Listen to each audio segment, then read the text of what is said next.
This channel is part of the History Hit network.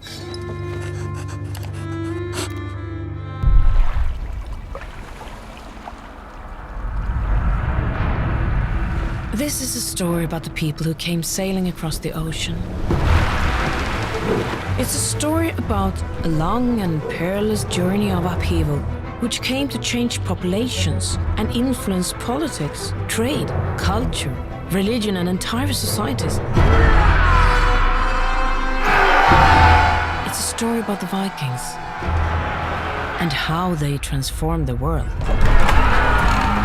For most people, the Vikings are seen only as plunderers and pirates. But is that the whole truth? Alors, le processus de conversion de la Scandinavie au christianisme, c'est une longue histoire. De var väldigt skickliga handelsmän och delvis för att de kunde förflytta sig. They're going abroad to take what they seek. In this series, we will dig deeper and gain more insight into who the Vikings really were. And the truth turns out to be surprising.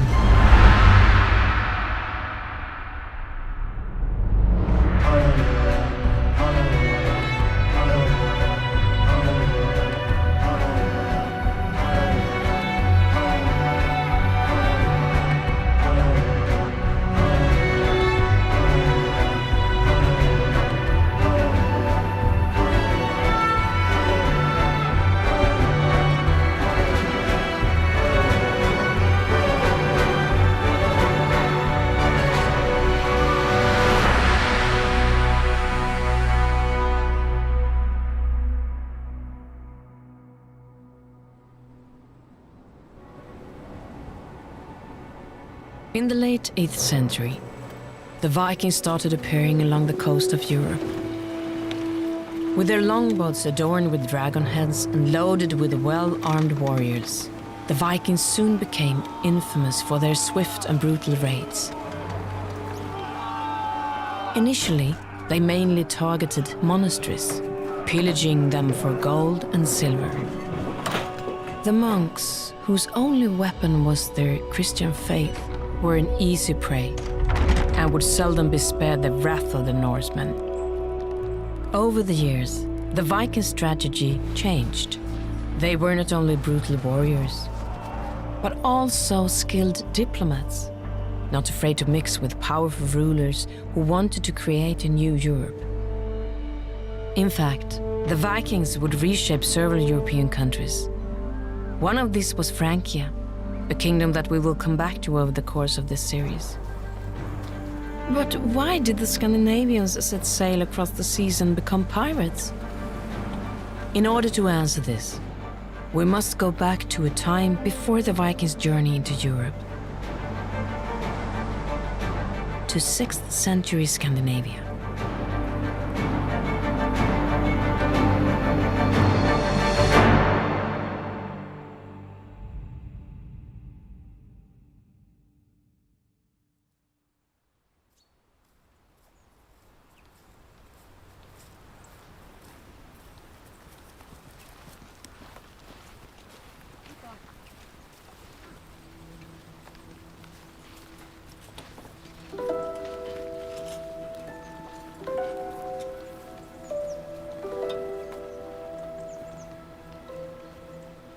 Well, the 6th century is a really interesting time, not just for the Nordic countries, but for the whole of Europe in general.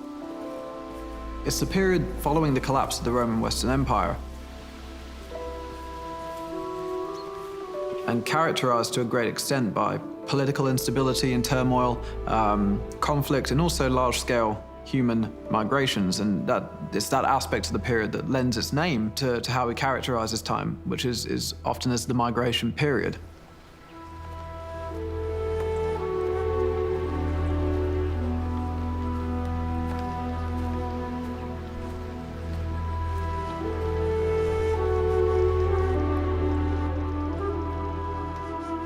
Si on garde à l'esprit donc, que la Scandinavie, à ce moment-là, c'est un paysage essentiellement agricole, donc, où les sociétés vivent de l'exploitation des ressources naturelles et de l'agriculture.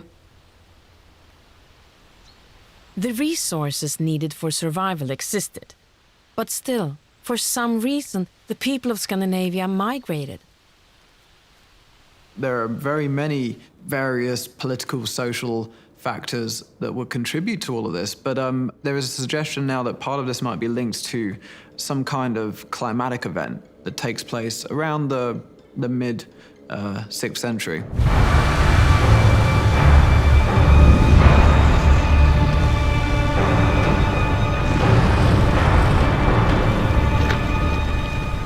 What is being suggested is that either in the 530s, around 536, or over a slightly longer period of time between the 530s and the 550s, what we're looking at is a series of one or more volcanic events. Vid de här vulkanutbrotten så spyr det ut massa aska i atmosfären och den här askan ligger kvar i flera år. Vilket gör att solen blir förmörkad, somrarna är kalla, det kan vara frost mitt i sommaren och det leder till en stor missväxt, inte bara ett år utan flera år i rad.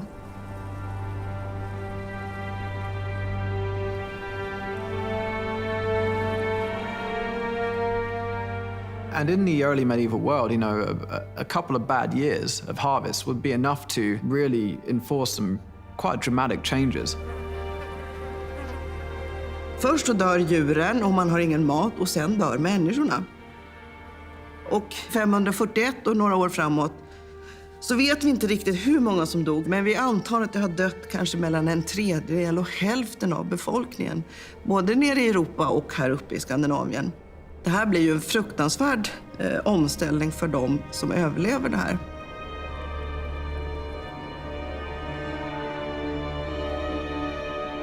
How do we know that the climate crisis actually happened? What evidence do we have? Cette catastrophe climatique, en fait, elle est plutôt bien documentée par les sources écrites contemporaines, donc en Méditerranée, mais aussi dans d'autres régions de l'hémisphère nord, où en fait on a des descriptions d'un voile de poussière qui recouvre le ciel, qui recouvre le soleil, où on ne voit pas le soleil pendant plusieurs mois. It's there, but it's dim. It's not giving out heat. It's not even creating shadows during the day. The sun essentially isn't doing what it's supposed to do. Aussi, d'un point de vue scientifique, aujourd'hui, on peut le documenter, par exemple, dans les noyaux de glace au Groenland. Donc, on voit une couche de dépôt de poussière volcanique, donc qui est à mettre en lien avec cet épisode. On le voit aussi dans la façon dont les arbres ont poussé pendant cette période. C'est une étude qui a été faite en Irlande, où on a pu donc mesurer donc, la croissance des arbres donc, pour ces années-là. Les arbres, normalement, ils grossissent chaque année pour les années qui correspondent à 536, 537. On voit en fait que la croissance a été minime ou quasiment absente.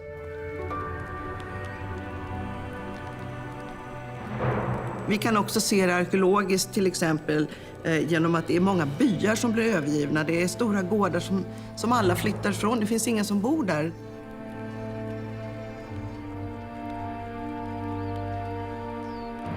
It also seems that large areas of agricultural land are returning to forest. And on top of this, there is some quite dramatic evidence for violence.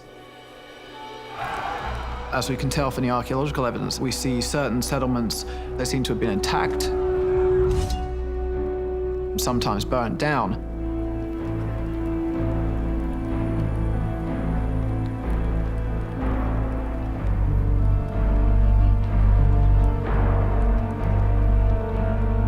And the main key bit of evidence that leads us to believe that these were attacks, not accidents, is that in some of these places, people are left unburied within the burnt houses.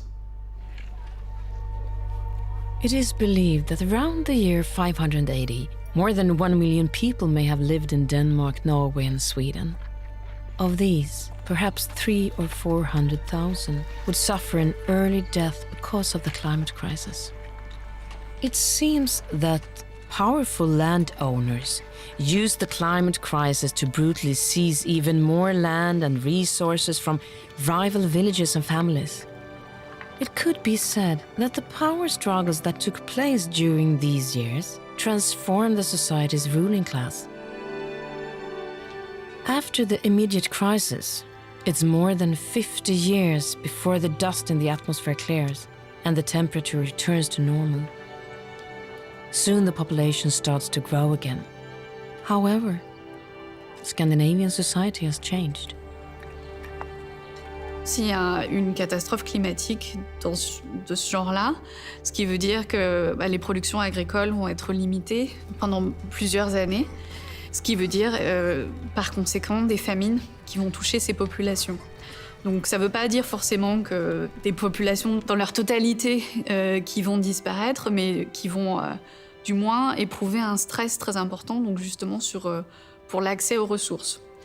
Et donc c'est ça qu'on met en lien avec cette réorganisation des territoires, où on voit donc l'abandon des villages, puisque c'est là où l'essentiel de la production agricole était en place.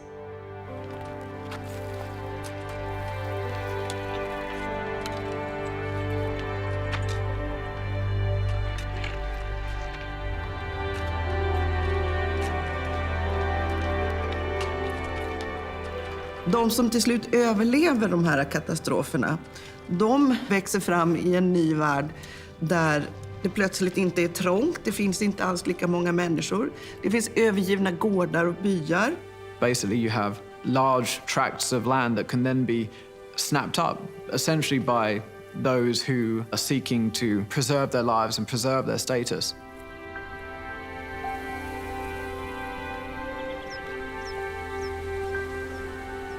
Och innan de här katastroferna, då var det ganska trångt. All mark var redan uppodlad eller ägdes eller bestämdes över av någon. Och nu plötsligt så fanns det utrymme för att växa och få plats igen.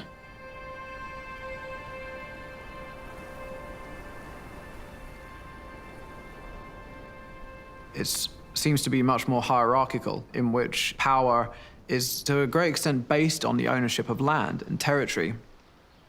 So if we are looking at a time where we're seeing increased social stratification, that's going to make the social and economic differences between different social classes, if you want, become more apparent. It may be a time where we see an intensification of slavery or dependency of the lower classes on the aristocracy. And as a result, that gives the aristocracy the means and the power to consolidate their hold on the landscape.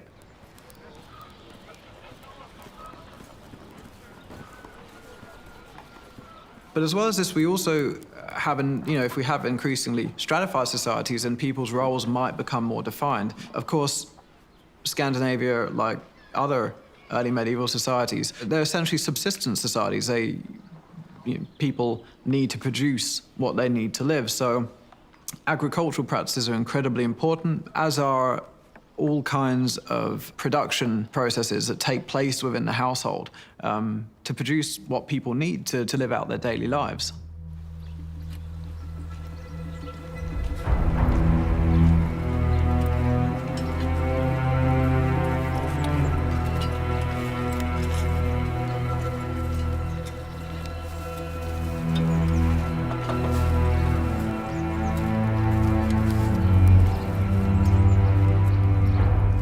Vi kan se att krigaridealet blir ännu viktigare under den här tiden också. Det vill säga idealet där man ska vara en stark krigare, man ska ha heder. Det är viktigt att hedra sin familj och sin ett. Det är viktigt att vara en god kämpe och också ta hand om de svaga i samhället. And now, when the warrior ideals is upheld to an even greater extent, powerful leaders start to emerge. Leaders who will play important roles in what lies ahead.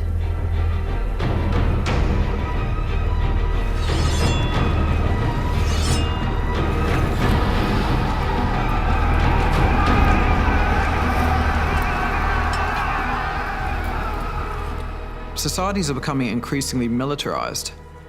Warfare becomes a really kind of prominent theme in the material culture of the period. leading to the time where we have the higher status boat burials in places like Valsjöder in Sweden, and these beautiful ornate pieces of arms and armor, speaking to a militarized aristocracy who are engaging in endemic, perhaps smaller scale conflict, but this becomes a central aspect of elite power at the time.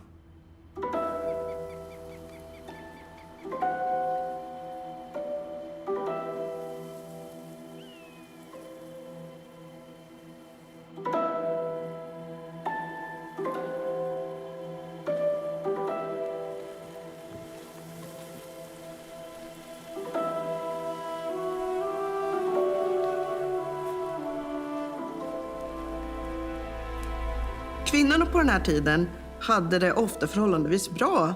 Man kanske tror att eftersom mannen hade en sån dominant ställning som krigare att kvinnorna skulle vara väldigt underordnade. Men det fanns en väldigt tydlig uppdelning i samhället vad männen skulle göra och vad kvinnorna skulle göra. Och kvinnorna var fundamentala för att samhället överhuvudtaget ska fungera. Mycket baserar sig på äktenskap, att en kvinna och man gifter sig och slår ihop sina ägor. Men framförallt så har kvinnans roll varit att se till att hem och hushåll, åkrar, boskap, alltihopa faktiskt fungerar. Speciellt när mannen inte är hemma.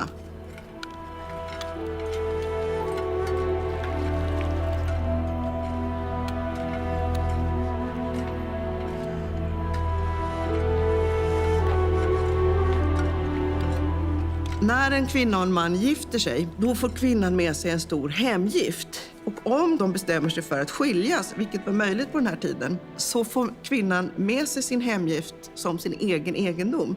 Så att även om hon skiljer sig så kommer hon att klara sig ganska bra. Sen kan kvinnan välja att gifta om sig. Och då är det ju ännu mer egendomar som slås ihop.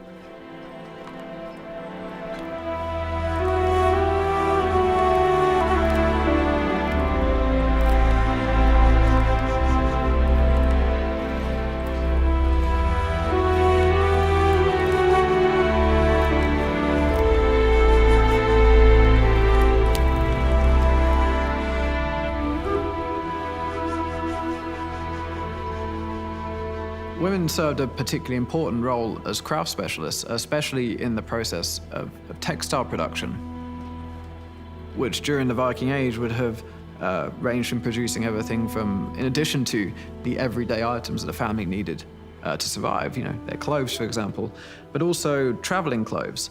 So in this, they're in a very important place in the organization and the ability of communities to engage in travel and warfare.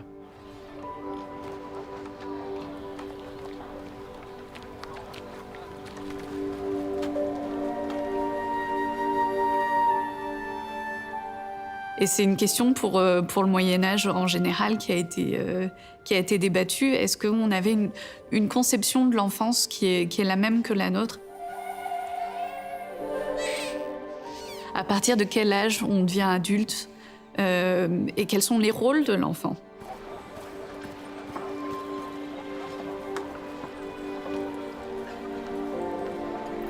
Et je pense que dans la société viking, donc sur la base des très peu d'éléments qu'on a, il y avait une conception assez différente de la nôtre, de ce qu'était l'enfance.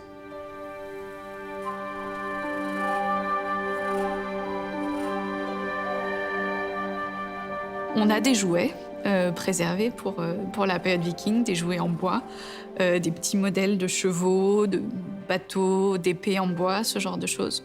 Donc évidemment, il y a une place qui était réservée aux jeux, mais c'est aussi une société où l'apprentissage se faisait dans le cadre de la vie domestique.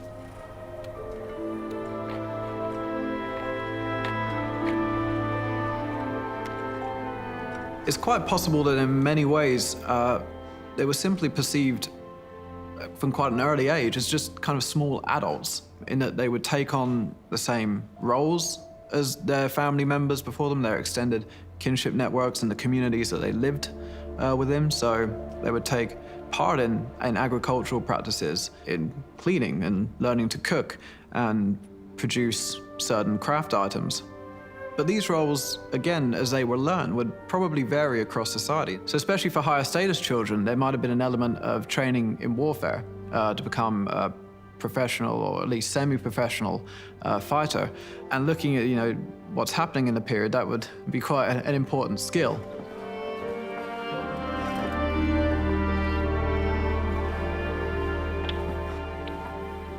Bien sûr que je pense qu'on peut s'attendre à ce que beaucoup de parents aient eu une affection particulière pour leurs enfants. Mais je pense qu'aussi, dans beaucoup de cas, il y avait aussi une forme de détachement, surtout dans les premières années. C'est ce qu'on voit, par exemple, dans les ensembles funéraires, où en fait, les sépultures d'enfants sont en fait relativement rares à partir de la petite enfance jusqu'à l'adolescence, en fait. Ils sont très peu représentés, beaucoup moins représentés qu'ils ne devraient l'être par rapport aux estimations de mortalité infantile auxquelles on peut s'attendre pour une société comme celle-ci. Donc c'est possible que, en fait, les décès infantiles étaient traités d'une façon un peu différente, que peut-être qu'ils étaient enterrés d'une manière différente, pas forcément avec les adultes. En dehors de ça, je pense qu'on peut s'attendre à ce que, comme dans beaucoup de sociétés en Europe à cette époque-là et pour le reste du Moyen-Âge, l'enfance, c'est une période d'apprentissage.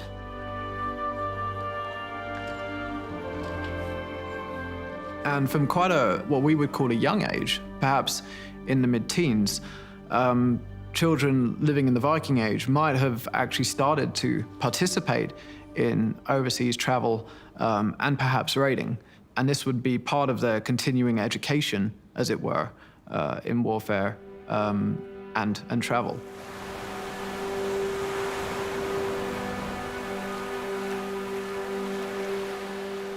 After the climate crisis, in this new society, the role of the sea becomes increasingly important, and the people of Scandinavia strive to travel further and further out in search of a better life. To do this, they need ships suitable for long journeys. The Scandinavian people have known about shipbuilding techniques for a long time, but in the past they have mainly built rowing boats. In the 600s, however, in the wake of the climate crisis, they learn how to build a new type of ship, sailing vessels.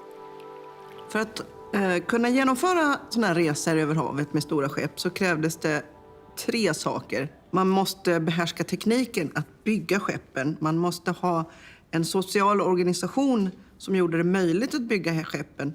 Och man måste ha folk att utrusta skeppen med.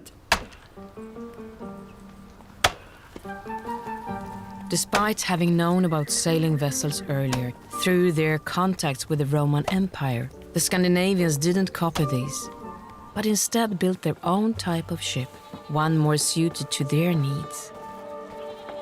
It was a ship that could be operated by a small crew and had a keel that allowed beating to windward. This would prove to be very useful for the Vikings in the future.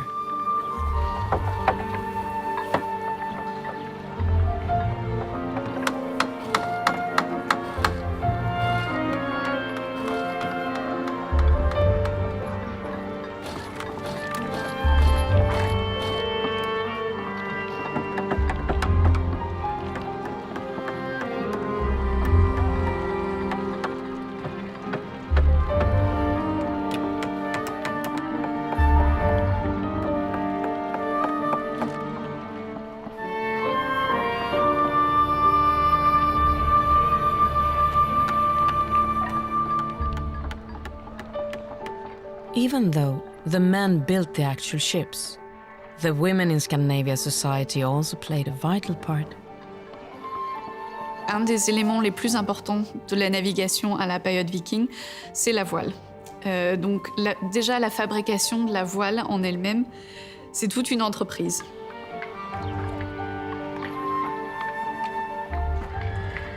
Och det är kvinnornas roll att tillverka segel. Att skörda ullen eller kamma ullen, spinna ullen och sen väva ullen. Det kan också ha funnits inslag av lin i de här seglarna.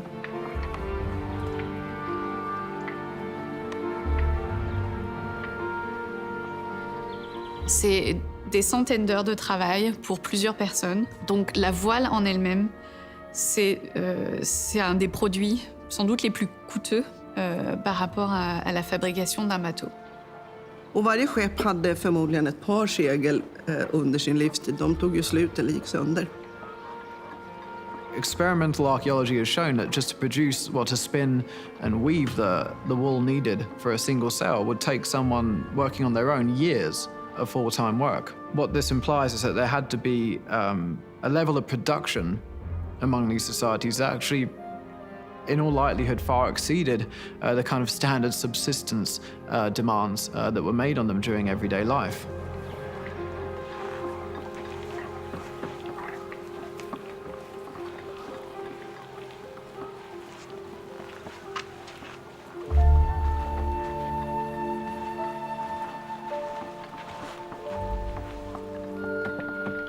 After months of hard work, the new vessels are finished. Sails have been made, and the first expeditions are being organized.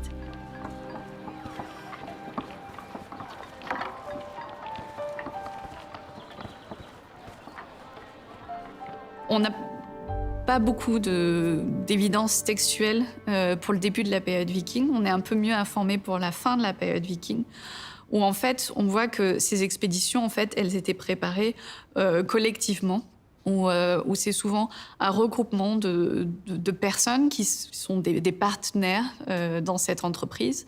On les retrouve souvent dans les inscriptions runiques, en particulier en Suède, où en fait, donc, ces hommes qui ont mis des ressources en commun pour préparer une expédition et souvent donc, pour la construction d'un navire, ils font référence aux uns aux autres comme félag. C'est un mot qu'on connaît en anglais aujourd'hui, fellow, qui veut dire donc le partenaire dans cette expédition. Dans ces inscriptions runiques également, on retrouve l'expression « partir en viking ». Et cette expression veut bien dire « c'est partir en expédition par voie maritime ».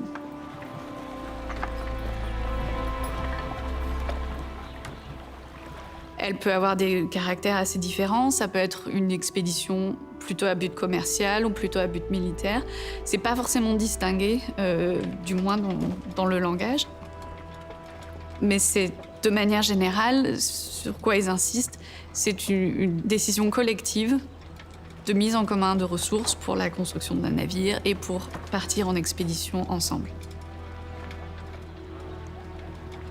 För att kunna få den här organisationen att fungera, för att de här människorna faktiskt ska kunna lösgöra sin tid för att arbeta enbart med att bygga och utrusta ett skepp, så krävs det ett samhälle runt omkring som har ett överskott som gör att de här människorna kan fokusera på det här. Det vill säga, de måste ju ha mat och husrum under tiden. Och då krävs det en stor organisation, kanske en hövding eller en rik storman, en rik bonde eller en kung som ser till att det här arbetet blir gjort.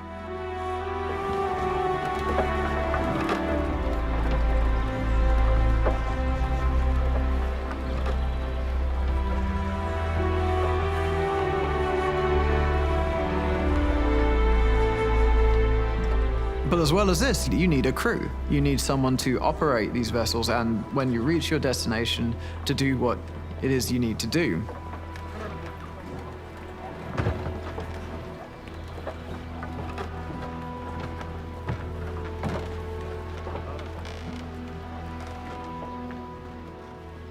We're not quite sure exactly who participated in these raids. It could have been, almost anyone to some extent. Certainly, I think it's possible that members of the aristocracy, for whom an element of their power depended on being able to project a kind of martial identity, they might have certainly chosen to undertake raiding, taking with them perhaps the professional warriors of their household.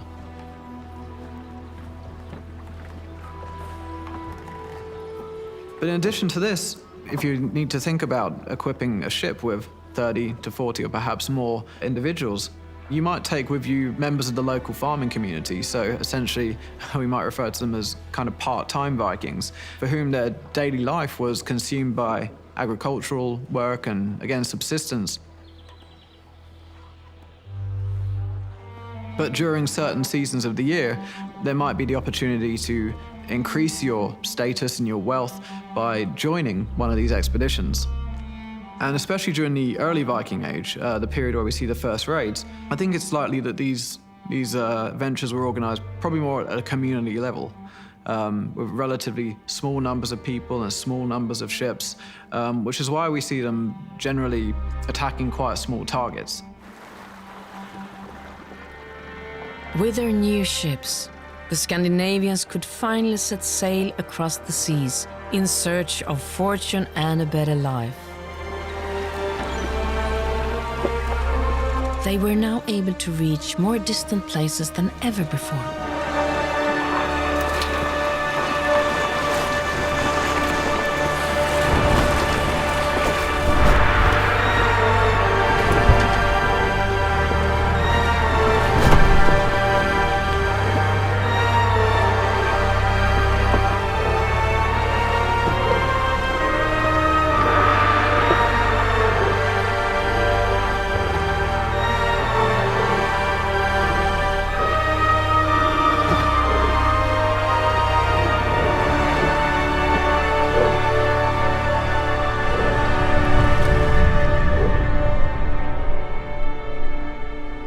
Les premières attaques vikings qui ont été documentées, elles ont lieu dans l'Europe de l'Ouest à partir de la fin du 8e siècle.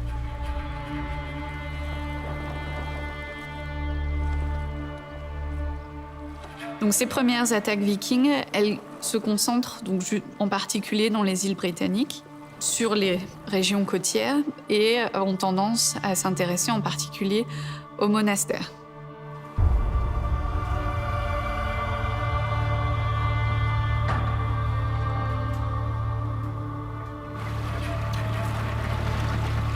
The monks are blissfully unaware of what's about to happen as the sailing vessels swiftly approach from the sea.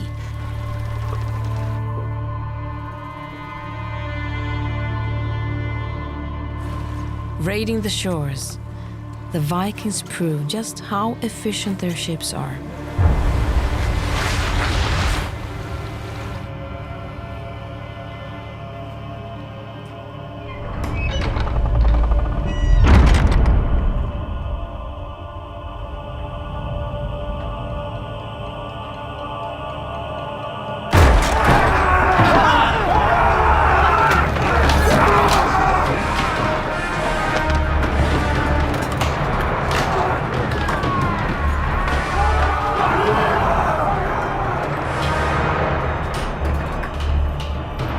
Och det är här de här fiffiga vikingaskeppen kommer till sin rätt. De manövreras väldigt snabbt, man kommer dit fort, man kanske kommer på natten, ingen ser. Och på slutet så ror man hastigt och tyst. Man kommer långt upp på stranden och sen kan man dra upp båtarna, vilket gör att man kan landstiga i princip var som helst och sen väldigt snabbt ta sig därifrån. Évidemment, les monastères, c'est des sites assez exposés à ce genre d'attaque, puisque c'est des sites qui ne sont pas défendus et qui contiennent aussi un grand nombre de richesses qui est portative. Donc tous les objets liturgiques, les livres, etc., qui étaient faits donc en matériaux précieux, en métaux précieux, en argent, en or. C'est facile à piller et c'est facile à transformer également.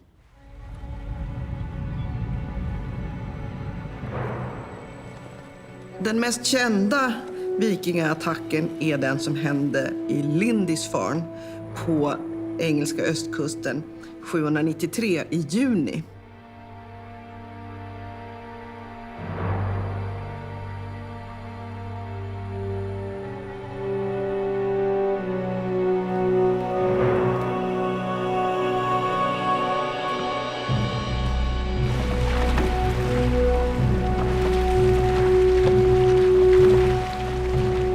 En stor mängd skepp kommer smygandes fram till den här ön.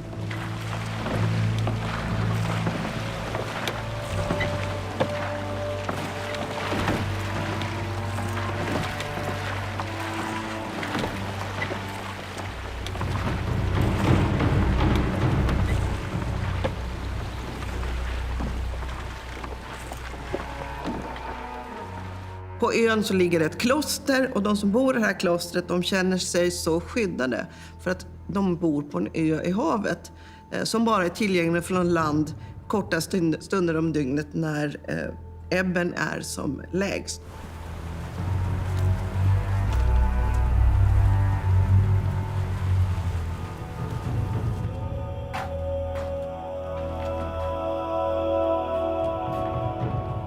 Plötsligt så dyker de här vikingarna upp. Kommer springande med sina yxor och sitt fladdrande hår antagligen och skriker. Och de här stackars munkarna blir helt tagna på sängen och många av dem blir ihjälslagna. Många skatter rövas och plundras därifrån.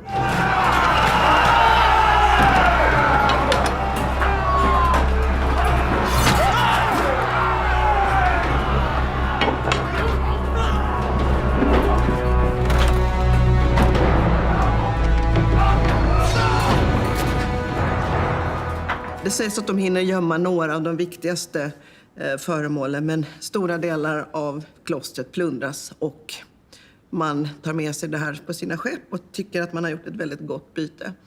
Och att just den här attacken är så omskriven är för att den är nedtecknad kort efter av en munk som delvis var med om det här, som kunde berätta om det. Och där beskrivs också skräcken för de här hedningarna, de här förskräckliga människorna som kommer över havet som nästan som monster och bara attackerar och skövlar och inte har någon respekt för det heliga kyrkorummet eller för munkarna eller för kristendomen överhuvudtaget, utan bara tar för sig, dödar och sen åker de därifrån igen. The Anglo-Saxon Chronicle especially is quite silent on what's taking place at this time. In fact, it was for many years believed that there was a kind of a pause after the initial raids before we move into the later 9th century. But there has been some, what I feel is really quite convincing recent research, which has taken into account a number of charters concerning Anglo-Saxon Kent, the southeast of England, an area where we don't read of any early Viking attacks. And actually what this research has shown is that even in the 790s and early 800s, the aristocracy and monasteries are being tasked with ensuring that they are properly prepared against people described as pagans. And in this period, I'm not sure who else we would think these people are, aside from Viking raiders. And they are told, for example, to make sure that they continue to maintain fortifications, to construct and maintain bridges, also actively engage these people when they encounter them in the field. It's quite striking that we read of none of this in the Anglo-Saxon Chronicle. And it's been suggested that actually the historical record has essentially been, for want of a better word, whitewashed. Because it's not until slightly later into the second quarter of the 9th century that we start to see a real, again, a surge in Viking raiding.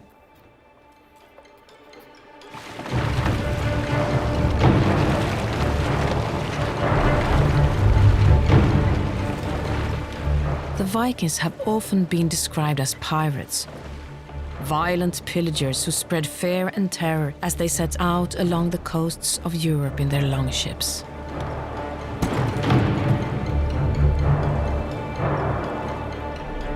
But is the word pirate a fitting description for the Vikings?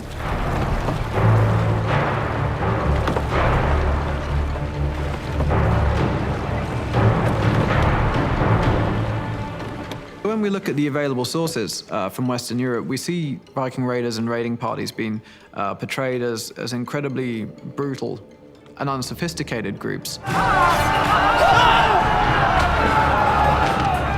All of the cliches of burning monasteries and killing monks. But it's quite clear that even to engage in this kind of overseas raiding, a great deal of organization is needed, both of materials and people.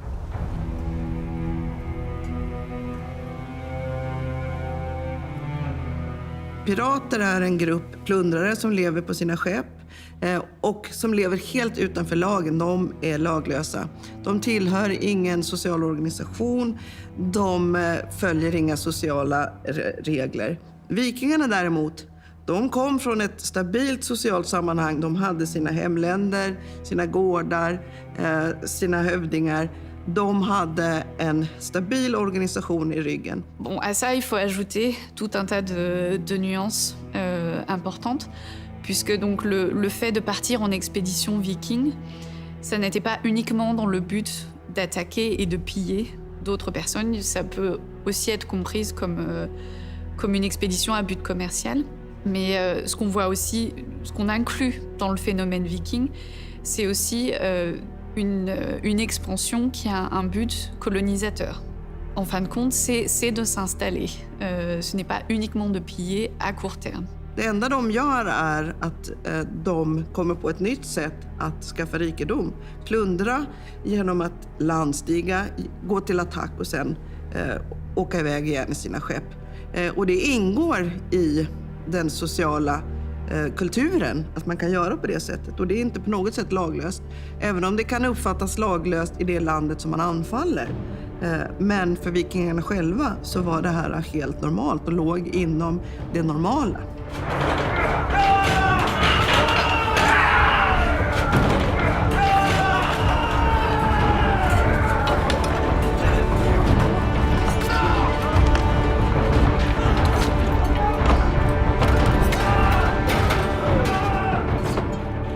Alors ça dépend comment on définit le sens du mot pirate.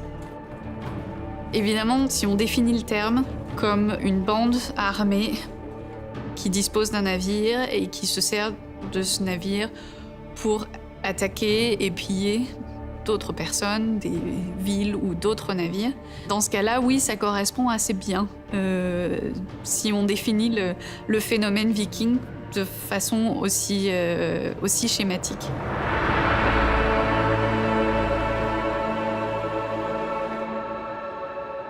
So I think when we're talking about the early Viking raids, the term piracy is actually quite apt, but perhaps not in quite the way that we would understand it today. I think certainly in Scandinavia, these people would not have been perceived as acting outside of the law in any way. They're not committing violence among their home communities. They're going abroad to take what they seek. What we're looking at here is fairly indiscriminate seaborne raiding. These are groups that are operating independently, engaging in opportunistic raiding in search of plunder, without a kind of sense of overall strategy. These very much seem to be, at this time, opportunistic seasonal raids. That doesn't mean they're not well organized and they're not well planned, but I think what this kind of model of seaborne raiding fits into, it does kind of fit very well with what we would, in the modern day, call piracy. It's really quite interesting to look at how these groups organize themselves and how they operate, especially as we move into the later 9th century in Europe, where we have lots of individual Viking groups, which range in size from a single ship's crew to a much larger number of ships, coming together and operating together for short periods of time in pursuit of mutual goals, before quite suddenly splitting up to literally sail off in opposite directions in pursuit of plunder elsewhere.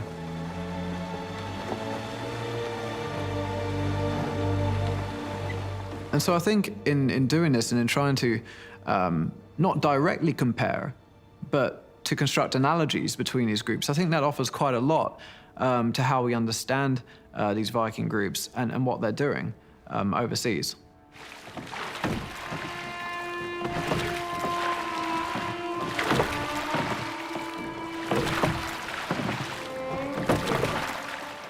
Det är inte ovanligt att de här männen inte kom hem igen.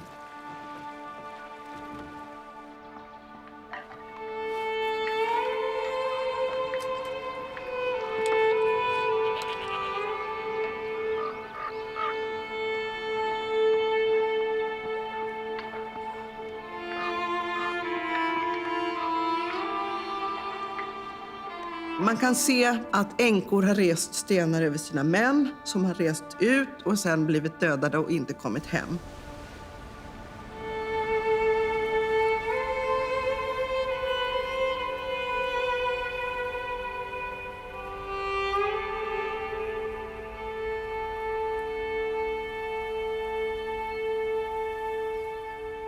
Och då ärver kvinnorna. och får total makt över gården och alla egendomar. Och blir då väldigt starka maktfaktorer i det här samhället.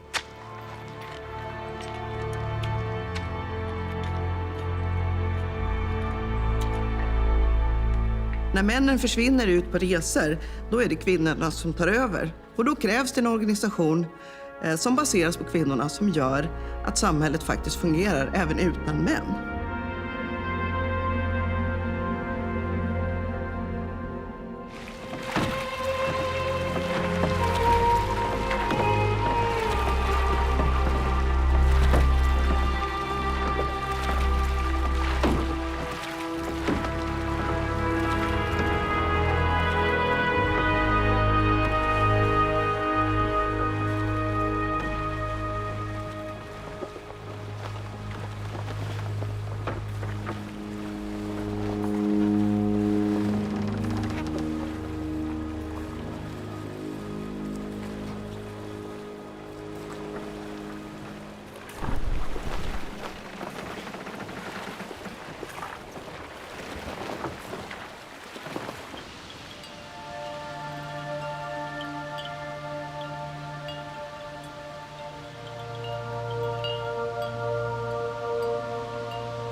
Early on, the Vikings had good fortune as pillagers, and they were soon looking for new areas to plunder for wealth. But when they start attacking the coast of the Frankish Empire, they suddenly face resistance unlike any found on the British Isles. For the ruling emperor here has no plans of surrendering his Christian lands to the pagan pirates. His name is Charlemagne.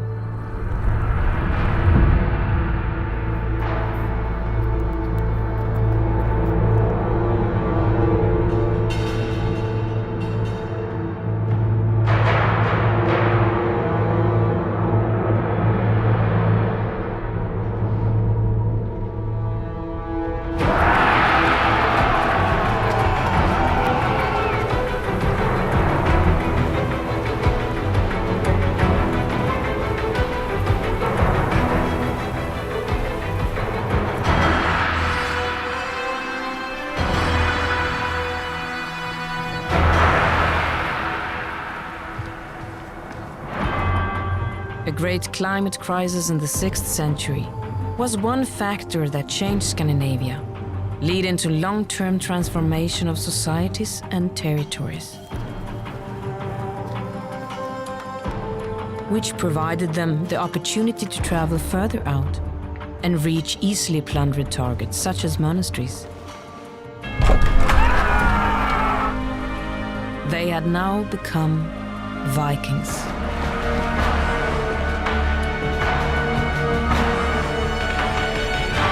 During the 9th century, the Vikings tried to advance into Francia, something that greatly increases the violent conflict between northern pagans and Christian Frankians, and sets off a rivalry between two kings. When the Vikings begin attacking Francia, Charlemagne is determined not to let plundering pirates into his country. The Frankian defenses work. The raiding Vikings are held back at the coast, at least initially. But due to tumultuous and unexpected events in Denmark as well as in Francia, the Vikings will finally be able to travel up the rivers and further inland. And soon, great cities like Paris are under attack.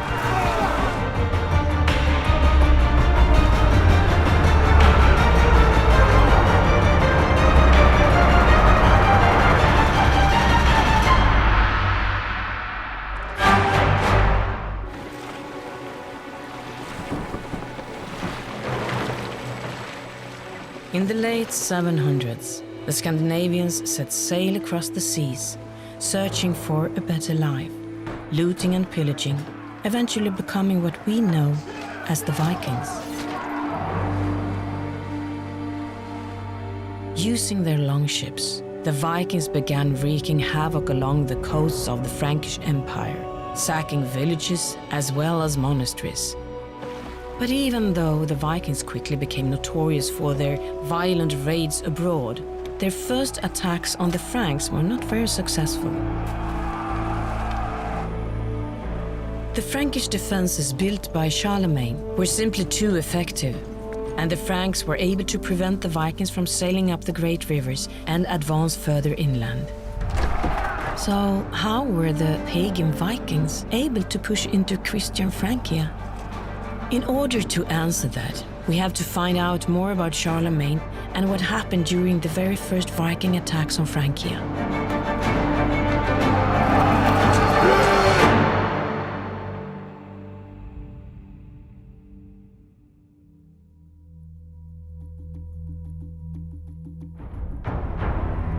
Charlemagne is a key figure in medieval European history and one of the most influential rulers the continent has ever known. His empire consisted of not only what is today France, but also present-day Western Germany, northern Italy, Switzerland and Austria.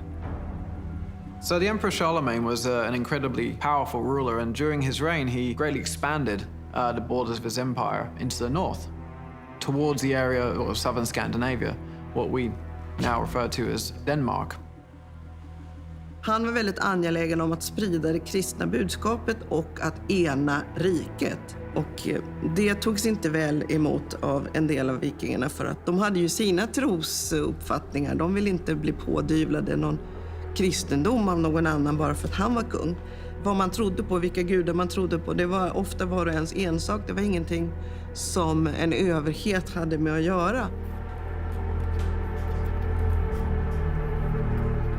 And it's been suggested that the way in which he did this, not only undertaking military conquest, but also in seeking to convert large numbers of people to Christianity at the point of a sword,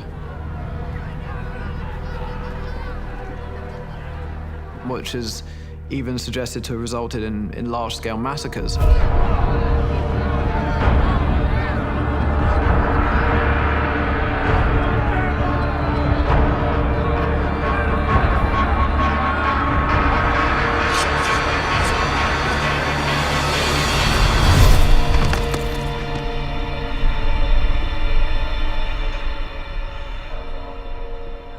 And it's been suggested that this somehow generated the perception that there was a need for a strike on the Christian world from Scandinavia. And in this, the early Viking raids have sometimes been presented almost, for want of a better term, as a pagan crusade.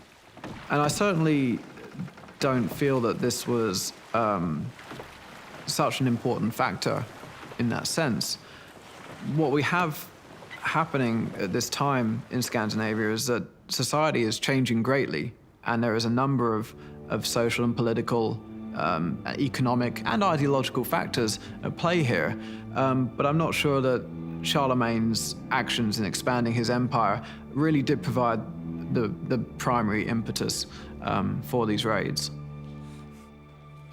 Charlemagne was known for his strong Christian faith, and he wouldn't tolerate any pagans in the Frankish Empire. In fact, he repeatedly tried to convert other nations to Christianity by force, including the pagan Saxons, whose religion had strong similarities with the beliefs of the Vikings. For example, the most important religious symbol of the Saxons was the sacred tree Irminsul, which can be likened to the tree Yggdrasil, an important symbol in the Norse religion of Scandinavia.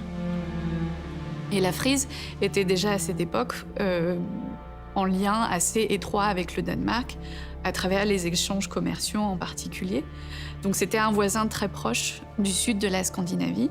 Au cours du 8e siècle et jusqu'au début du 9e siècle, on voit aussi la Saxe qui est aussi conquise et inclue au royaume franc. Et donc, dans ces deux cas, aussi bien en Frise qu'en Saxe, on a des territoires qui n'étaient pas chrétiens, qui maintenant deviennent des territoires francs et christianisés.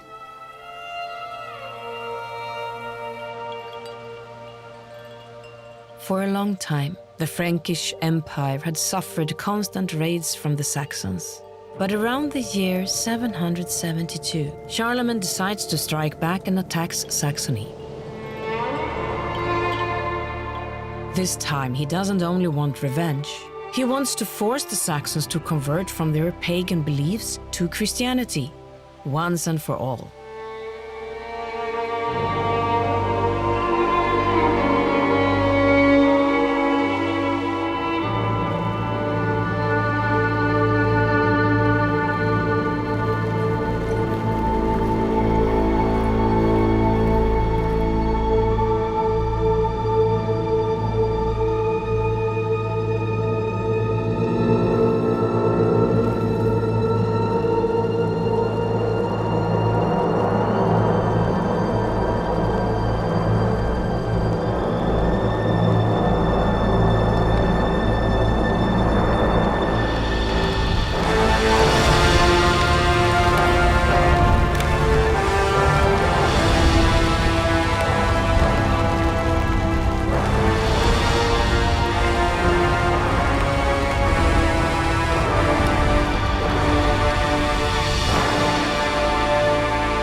Charlemagne's servant, a scholar and a monk by the name Einhard, wrote the Frankian emperor's biography, the Vita Caroli Magni, Life of Charlemagne.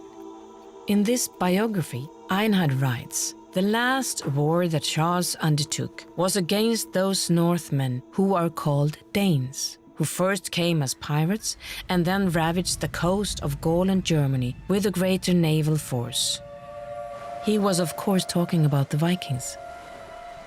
Le début des activités vikings en France, on ne peut pas franchement dire que ça a été un succès. Aux environs donc de la fin du 8e et début du 9e siècle. Et c'est en grande partie, à mon sens, à cause d'un pouvoir politique fort en place à ce moment-là, donc avec Charlemagne, qui contrôlait, qui avait un contrôle militaire bien établi. He instituted a system of coastal defense on the Frankish coast. He put in place not only orders to construct ships to deter seaborne pirates, but he also installed a coast guard system. A system of armed groups who would watch for threats coming from the sea, and their job was primarily to stop those forces on the beach, as it were.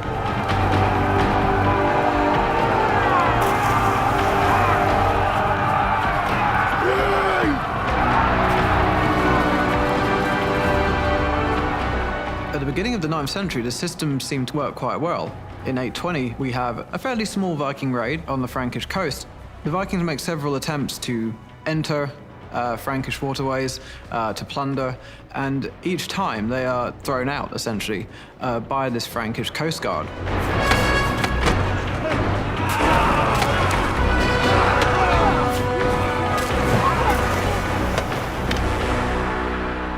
And when the Vikings now start attacking Francia, Charlemagne, who has fought extended wars against people belonging to other religions, is determined not to let plundering pagans into his country. The setback of the first attacks leads some Viking chiefs to simply leave the Frankish Empire and focus on easier targets. The Danish king Gudfred is one of these powerful men, who gives up on Francia and heads for other destinations. Other Vikings decided to go different routes.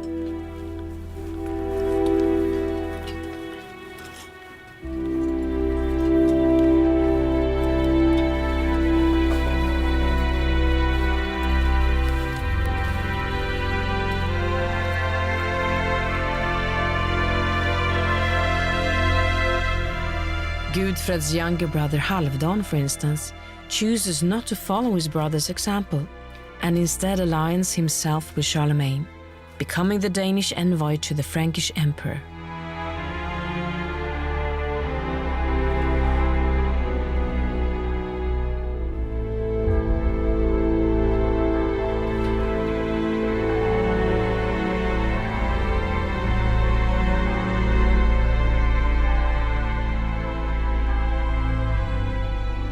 For a while, it almost seems like the violent Viking attacks on Francia have ceased for good.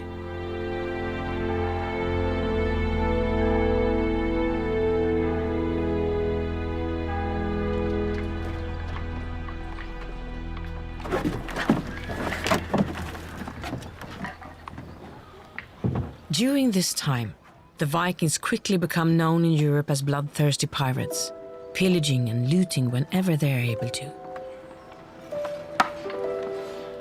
Their far-flung journeys outside Scandinavia also lead to an increase in trade. Det var ju som så att i flodmynningar eller där land och hav möttes i bra kombinationsleder, där samlades man för handel och så småningom så växte det fram olika handelsplatser. On voit donc en mer du Nord des centres de production et d'échanges commerciaux qui apparaissent, qu'on appelle souvent des VIC en contexte anglo-saxon, qui entretiennent donc des liens commerciaux entre eux. And these collectively provided a hub in northwestern Europe for the exchange of goods across long distances. C'est aussi des centres de production artisanale, donc où différents types d'objets étaient fabriqués. Des objets en os, en bois de cervidé, par exemple des peignes, mais aussi des objets métalliques, des objets de parure en alliage cuivreux, donc en bronze. Varor från Skandinavien och Norden var väldigt eftertraktade nere i Europa. Det var skinn, det var pälsar, det var inlagd fisk säkerligen. Längre norrifrån så kan det ha varit valrossbeta, det var horn och benprodukter, honung förmodligen och kanske mjöd, även om det förmodligen var lite exotiskt. Sen kan man också tänka sig på de här platserna att det fanns hantverkare som gjorde föremål och sålde på plats. Pärltillverkning är vanligt. Hornhantverk där man har gjort kammar och andra hornredskap. Snickare. Tunntillverkning har man säkert gjort. Keramikkärl. Dels för att sälja som kärlen som de är, men också för att man kan frakta varor i keramikkärlen och i tunnorna. Textilhantverk, massa olika typer av hantverk möttes på de här platserna. Så att det blev också en smältdegel av intryck från hela Europa, många olika typer av människor. Det fanns säkert värdshus, underhållning, sångare, barder. Förmodligen fanns det bordeller och sen levde det också vanliga människor som levde sina familjeliv på de här platserna. Som ägnade sig åt att syssla med handel.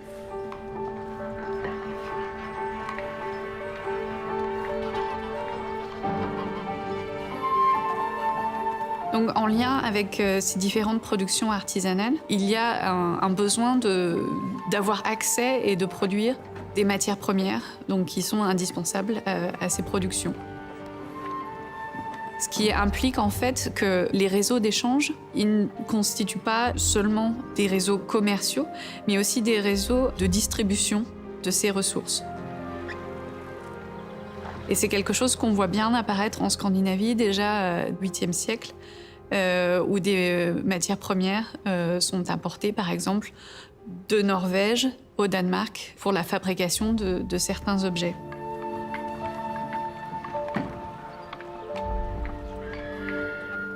Ça veut aussi dire qu'il apparaît donc une nouvelle manière d'exploiter les ressources naturelles au-delà de l'agriculture. Donc ça attire aussi des intérêts politiques, des élites qui voient dans la possibilité de contrôler l'extraction et la distribution de ces matières premières, une possibilité de s'enrichir également.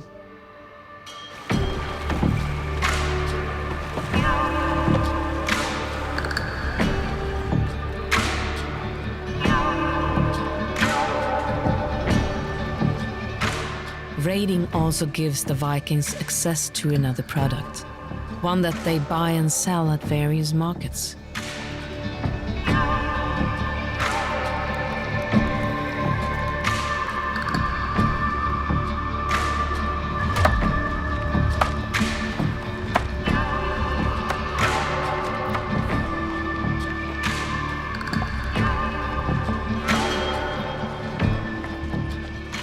Slavhandel var ju en väldigt viktig marknad.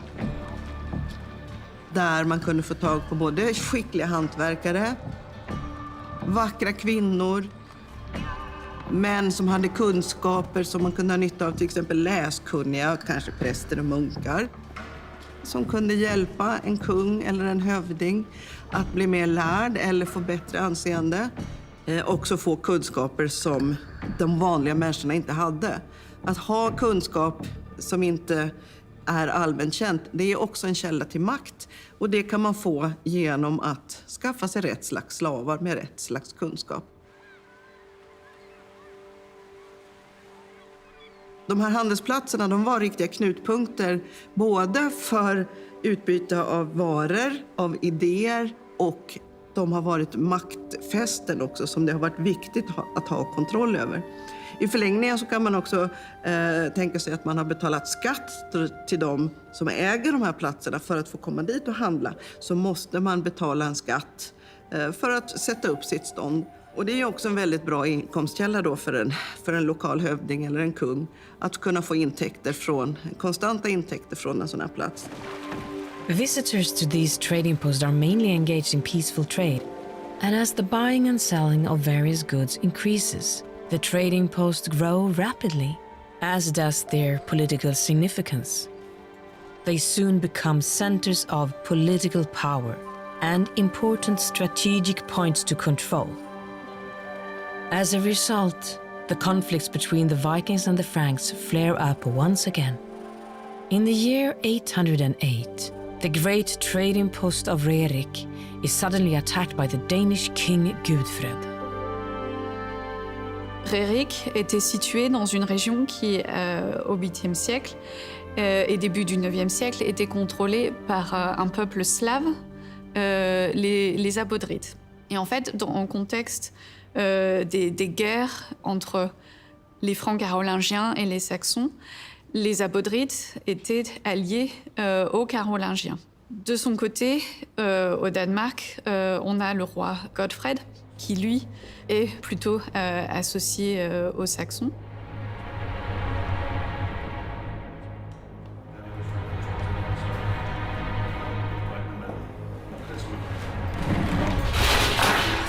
What we have in Denmark at this time, during the reign of Godfred, is an attempt by the king to consolidate his power, which is, at least to some extent in relation to the increasing and antagonistic contacts between the Danes and the Carolingians.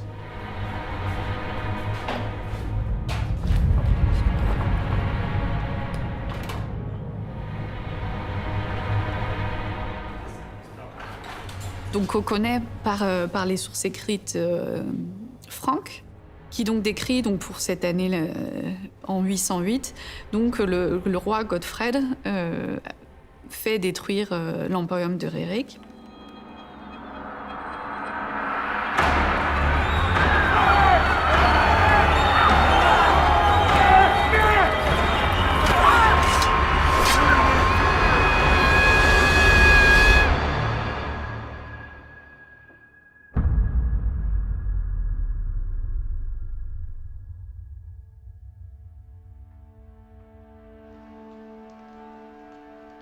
La destruction de Rerik est à mettre en lien avec l'expansion franque vers le nord et l'est de l'Europe de manière plus générale. Rerik génère des revenus assez importants à travers des taxes. Ça me paraît être un des intérêts, une des motivations du moins, pour Godfred de faire détruire la ville, puisque si celle-ci était bien contrôlée par les Abodrites, c'était un moyen donc d'empêcher donc ses ennemis d'avoir un revenu financier intéressant. Sen tog han många av handelsmännen och hantverkarna, för det är också så att många hantverkare samlas på de här handelsplatserna, och tog med sig dem till gränsen mellan nutida Danmark och Tyskland i Slistorp, och sen installerade han dem på den stora handelsplatsen som växte fram där som heter Haidabu. And there he basically had control over these individuals, and these are craft specialists in trade. They can bring in a lot of income. This income can be taxed, and this directly has consequences for Godfred's power. It also sends a strong message to the Carolingians that Godfred, the Danish king, is a force to be reckoned with, and that he now has the influence and the power to bring, elements of this North Sea and Atlantic and Baltic trade under his direct control. He also is recorded as establishing a large linear earthwork in southern Jutland. It's called the Danevirke.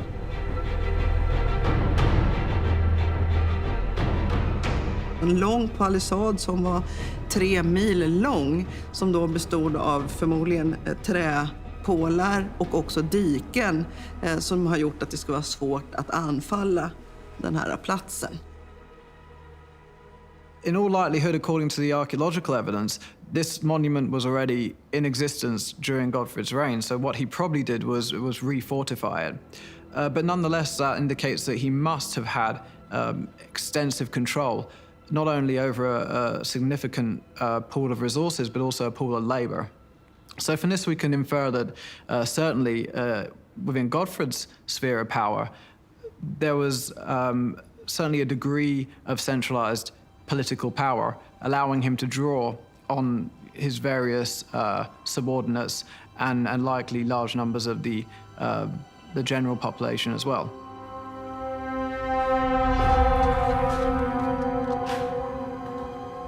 Donc le Danemark, au début du IXe siècle, donc à l'époque de Godfred, ça n'est pas un territoire unifié.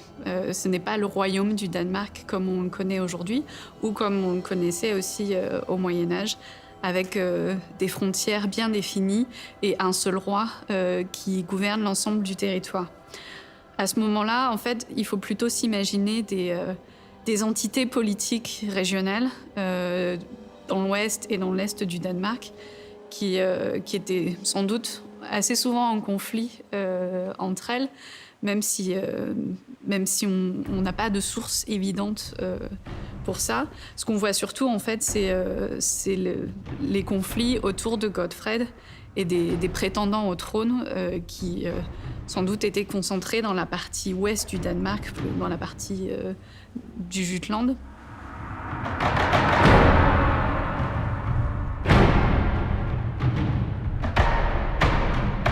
Naturally, the sacking and destruction of Rerik was a clear provocation of Charlemagne on the part of the Danish king.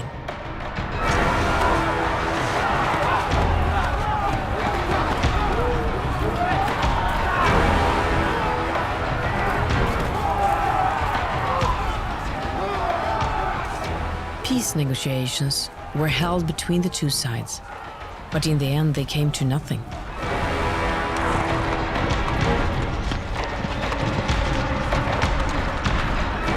After this, Charlemagne created a permanent garrison north of the river Elbe.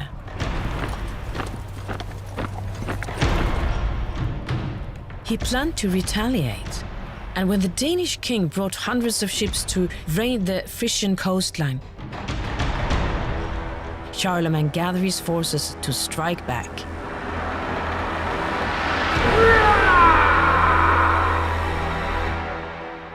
Just before the Frankish attack, something happens.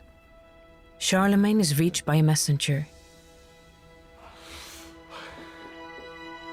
Gudfred is dead, killed by one of his own bodyguards.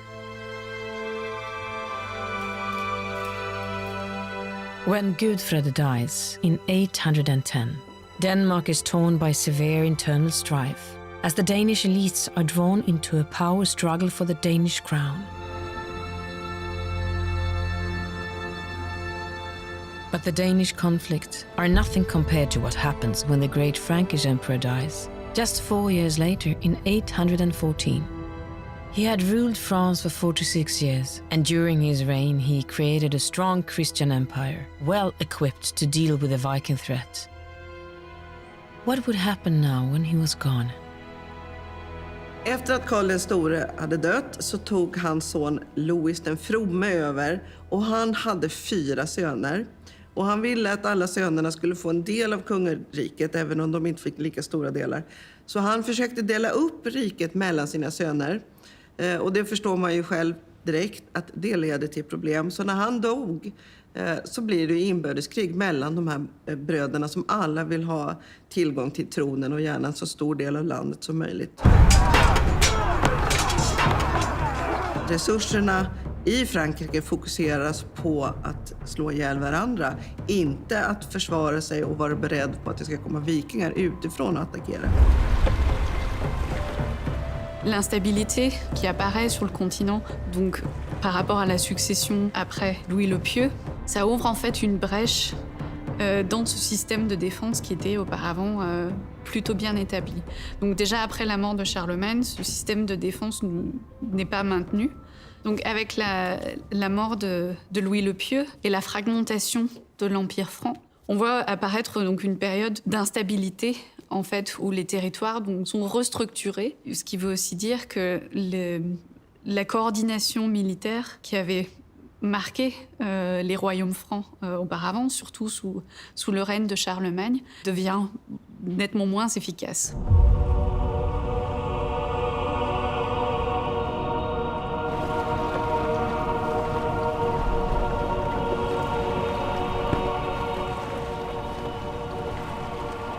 Ça veut aussi dire que les élites, dans les trois royaumes francs à ce moment-là, doivent aussi redéfinir leur position dans ces territoires-là.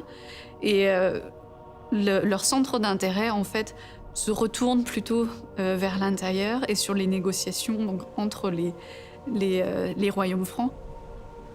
And so what we have here is really a perfect set of circumstances for Viking raiding groups to start not only raiding the coast, but to penetrate much further inland and to really start to cause havoc. And that's exactly what we see in the historical record. The Carolingians did have a well-developed defensive system in place, which in theory was supposed to counter these attacks. The kings had the ability to muster large armies, often at short notice, but at the same time, they're often hampered in their ability to do so simply because they cannot always count on the support of their magnates. De lokala furstarna kunde alliera sig med vikingarna och få hjälp i inbördeskriget också, mot att vikingarna fick slå sig ner och kanske tillbringa vintern eller använda resurser fritt. Vikingarna var ju väldigt flexibla och kunde också fungera som ambassadörer och samarbetspartner på många olika sätt. Fanns det en möjlighet för dem att få en tillgång på något sätt så tog de gärna den. De hade inte så mycket strikta regler på vad man fick göra och inte fick göra när man väl befann sig utomlands på det här sättet.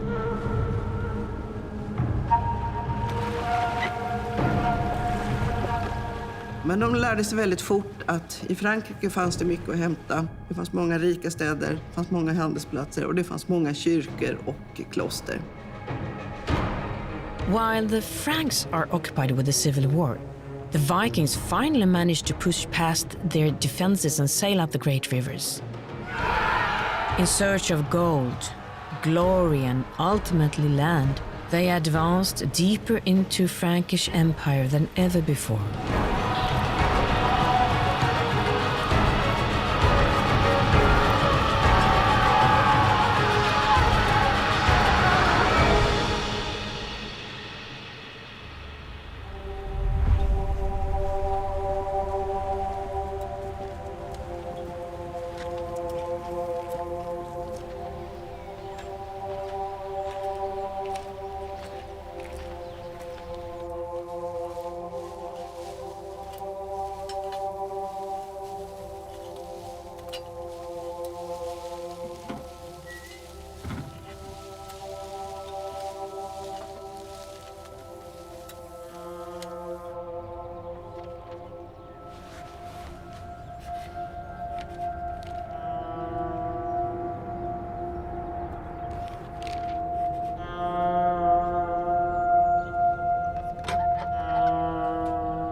Vikingarna var farliga krigare. Om de inte tog slavar och slog ihjäl och plundrade så krävde de ofta att de skulle få betalning för att låta bli att plundra. Och det kunde vara stora mängder silver och guld som de krävde för att lämna en stad eller en kustremsa eller så i fred. Och det var nästan ännu bättre sätt att plundra på. Det vill säga man behövde inte ens slåss, man behövde inte göra någonting utan man behövde bara säga att ge oss pengar så låter vi bli. De här stora utbetalningarna kallas ofta för gäld. Till exempel så finns den stora Danagälden där engelsmännen betalar stora summor silver och guld för att vikingarna ska låta bli att plundra. Och det gör de också ett tag.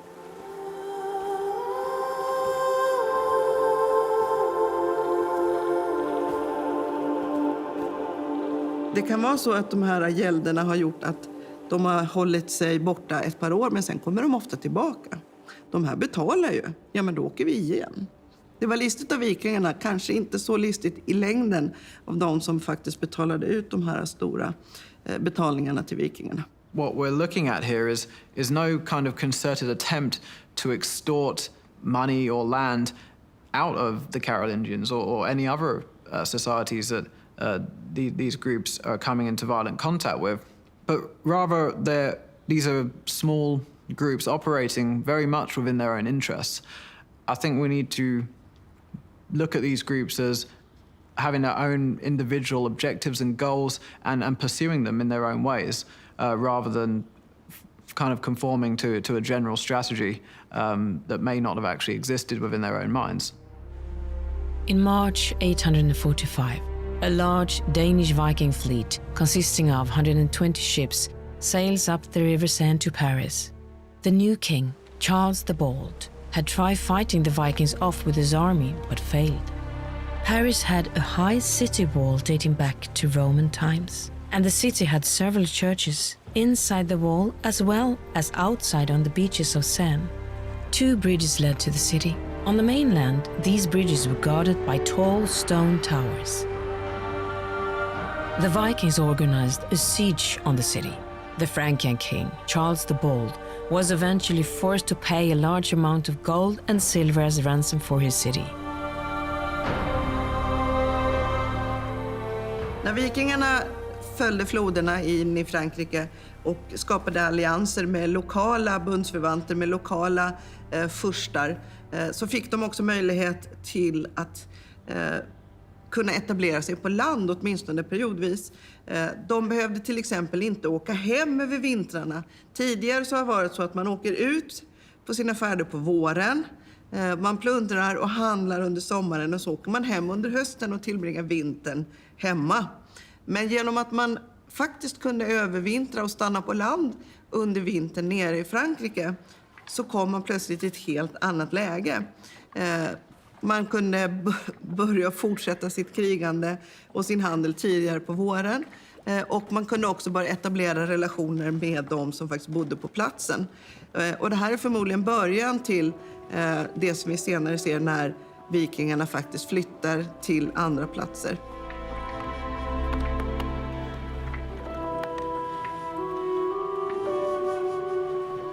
After the events in Denmark, more and more people traveled from Scandinavia and across the seas to other countries.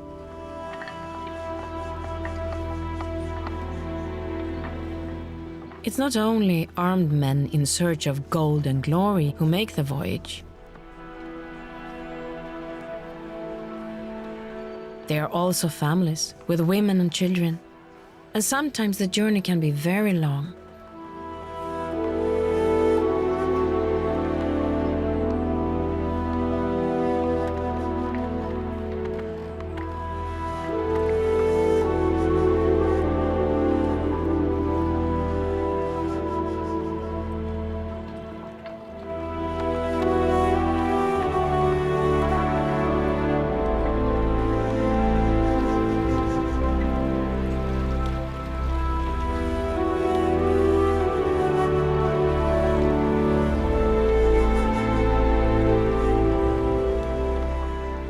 Vikingarna emigrerar ju och flyttar till väldigt många olika delar i Europa.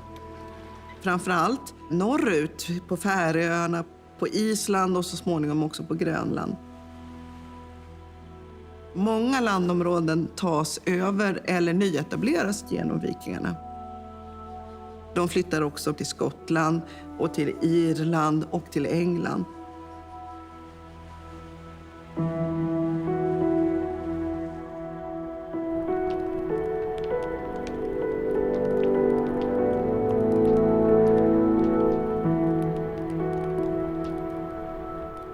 The Frankish Civil War gives the Vikings an opportunity to stay in Francia for considerably longer periods of time. They manage to exploit the unrest for their own gain and are able to remain over the winter in several places in England as well as in the Frankish Empire. But life in exile at winter camp is not easy. The majority of the information we have from the continent at the moment is limited to the historical sources. We know the locations where they were setting up temporary encampments, but archaeologically, at least, it's quite difficult to identify these sites. Where we have had some really good archaeological research done recently is in England. And what we found in England are at least two now winter camps. Essentially, when these Viking forces were operating in the field for long periods of time, they would often spend the winter ensconced in some kind of temporary encampment.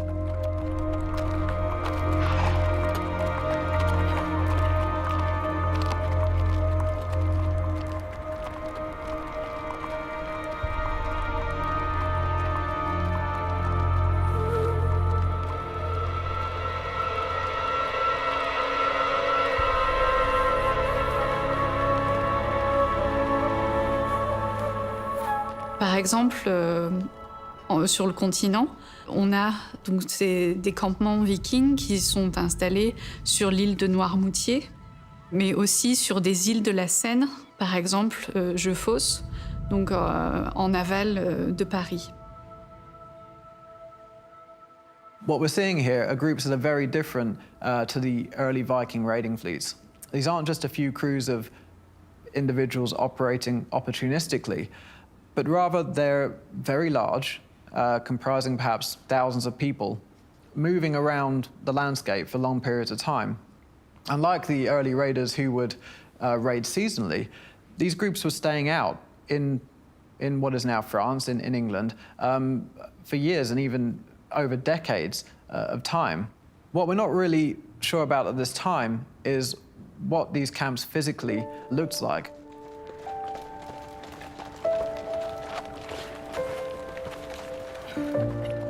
What we do see evidence for, though, is their occupation of the site itself, largely through evidence of metal production and manufacturing and trade. And the thing about these sites is that they're often detected through the work of metal detectorists. So we actually have a preponderance of fragments of jewelry, of fragmented coins, bits of silver bullion, which attest to actually quite a large amount of loot being processed at these sites, and also to substantial trade.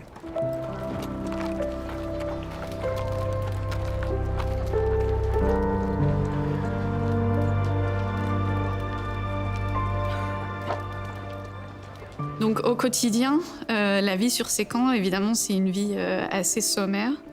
C'est un habitat temporaire. On ne voit pas de structure en dur, on va dire. On n'a pas de grands bâtiments bien construits. On s'imagine plutôt, comme le nom l'indique, une forme de campement, quelque chose de plus sommaire.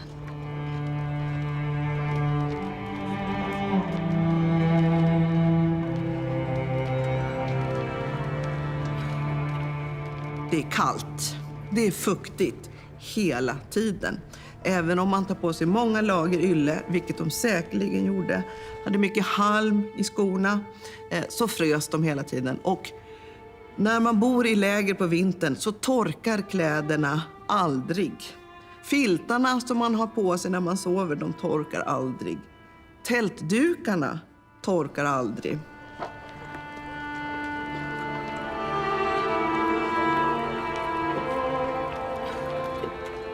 Sen om de hade djur med sig, hästar till exempel, så måste hästarna hela tiden ha färskt vatten. Det fanns förmodligen inte mycket till bete, även om det kanske var bättre bete i Frankrike på vintrarna än vad det är i Skandinavien.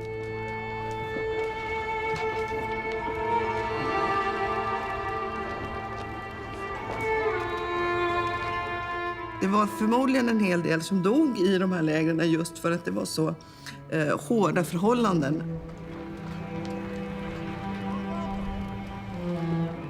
Assez intéressant du point de vue des sources écrites, c'est qu'on voit aussi qu'il y avait des femmes et des enfants qui vivaient également avec les groupes de Vikings sur ces camps. Alors, qui étaient-ils? Est-ce qu'ils venaient de Scandinavie avec eux? Est-ce qu'ils faisaient partie de l'armée en mouvement? Ou est-ce que c'est des captifs qui ont été pris à l'occasion d'attaques, soit pour ensuite être revendus comme esclaves, soit pour être gardés comme concubines? Ou est-ce que ce sont devenus des partenaires à part entière? C'est assez difficile à dire.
Sur les campements qu'il a été possible d'étudier en Angleterre, donc sur la base du matériel archéologique, on voit aussi donc, cette impression d'une armée en mouvement, donc la culture matérielle d'une petite communauté militaire qui se déplace.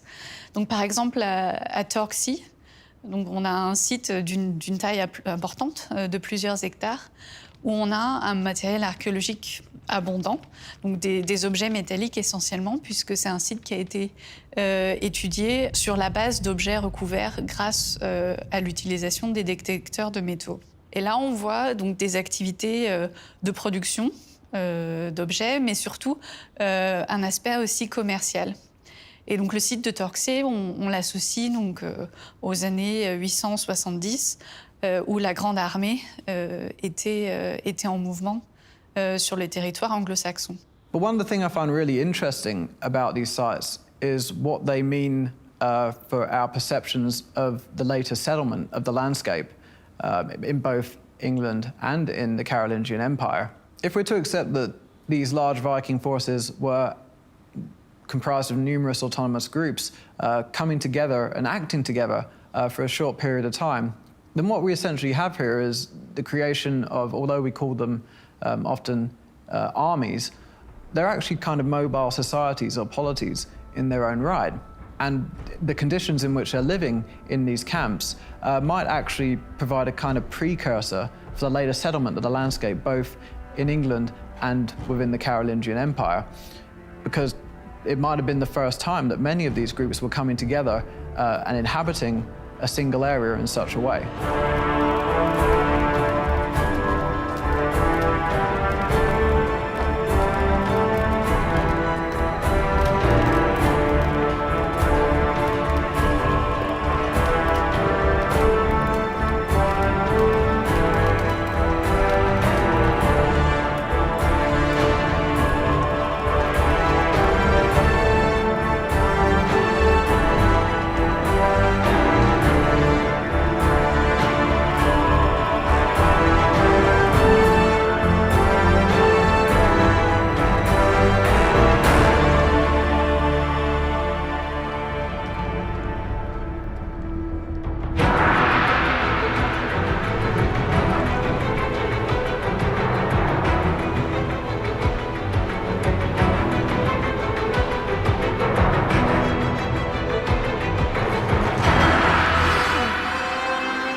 after the death of Charlemagne, civil war raged in Francia, and the coastal defenses couldn't be maintained.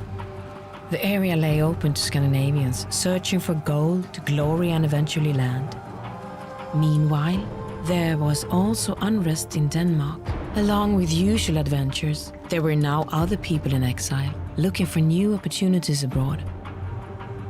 During the 800s, as the Vikings managed to push deeper into Christian Francia, their tactics changed. They went from pillaging small monasteries to attacking large cities like Paris. A common Viking strategy was to hold a city hostage, forcing them to pay a ransom, usually gold and silver. Despite the turbulence that plagued Francia during this period, the Vikings will not be able to remain. The resistance soon becomes stronger again, and the new Frankish emperor manages to rebuild his defenses, including those along the River Seine, preventing further attacks on Paris. During the years that follow, the Vikings will instead turn toward the British Isles. This, however, is only temporary. The Vikings haven't finished with Francia. When they return, they do so with a new goal: to become an integrated part of Frankish society. And in order to achieve this, the Vikings are willing to go to any length.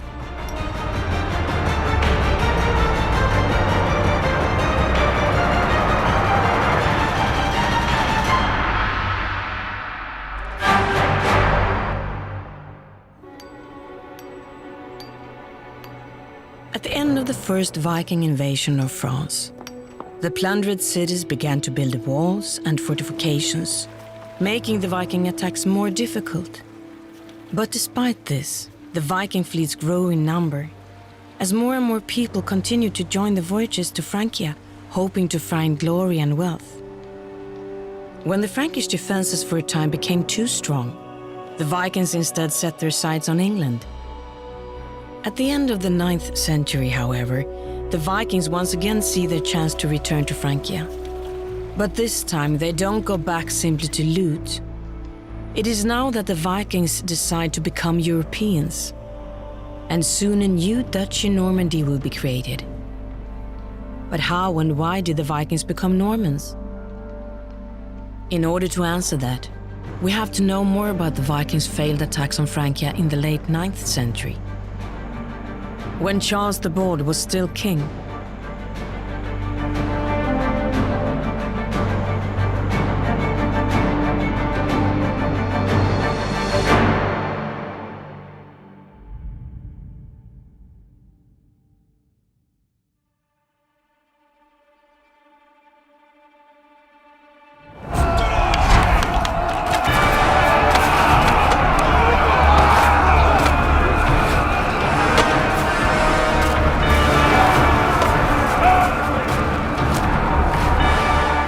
During the 880s, the Carolingians actually managed to re-establish their kind of power and initiative in their defense against various Viking raiding groups. And they begin to refortify their borders and push these groups back out to the sea.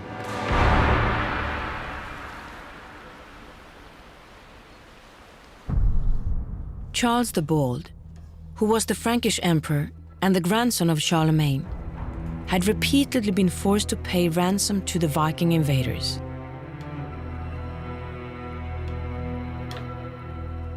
But during his reign, the Frankish defenses were developed, with the addition of a cavalry, as well as fortified bridges along the rivers.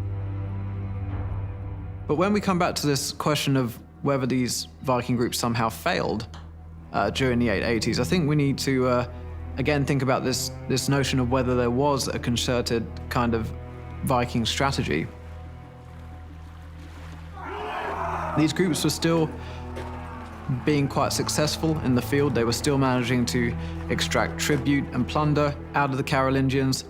So whether or not any particular engagement ended in a victory for them, I think might be kind of narrowing the focus a little too much here.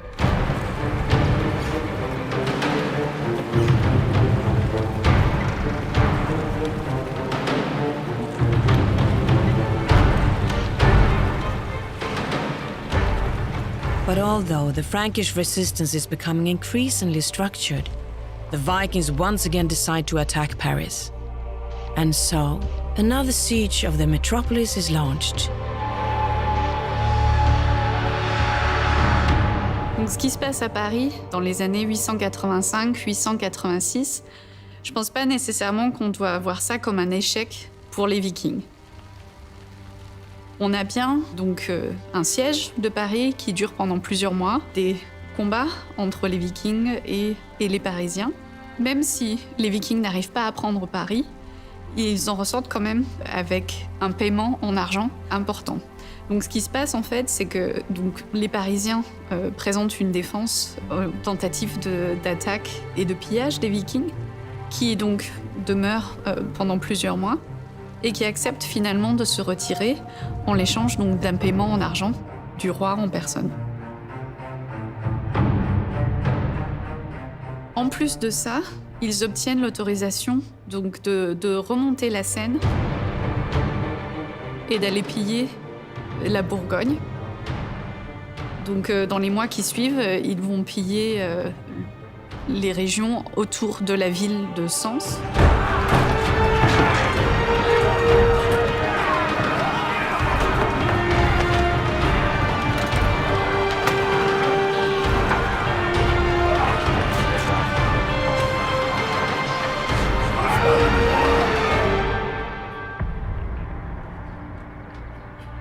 Et ça paraît un peu contradictoire que le roi autorise ce genre de pratique, mais apparemment c'était l'accord qu'ils ont pu trouver. Donc au final, effectivement, ils n'ont pas réussi à prendre Paris, mais ils en sont quand même ressortis avec un gain assez important.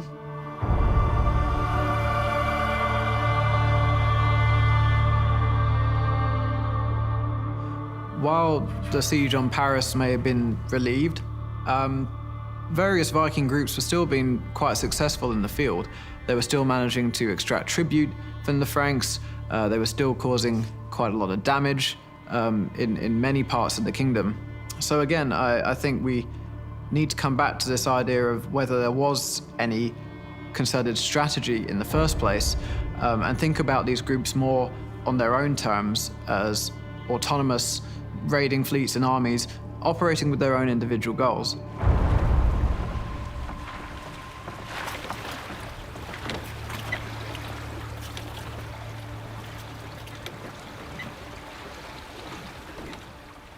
Donc si on veut considérer la question de comment et pourquoi les Vikings sont devenus européens, déjà, je pense qu'il faut commencer par souligner le fait qu'il n'y avait pas d'Europe en tant que telle à cette époque-là.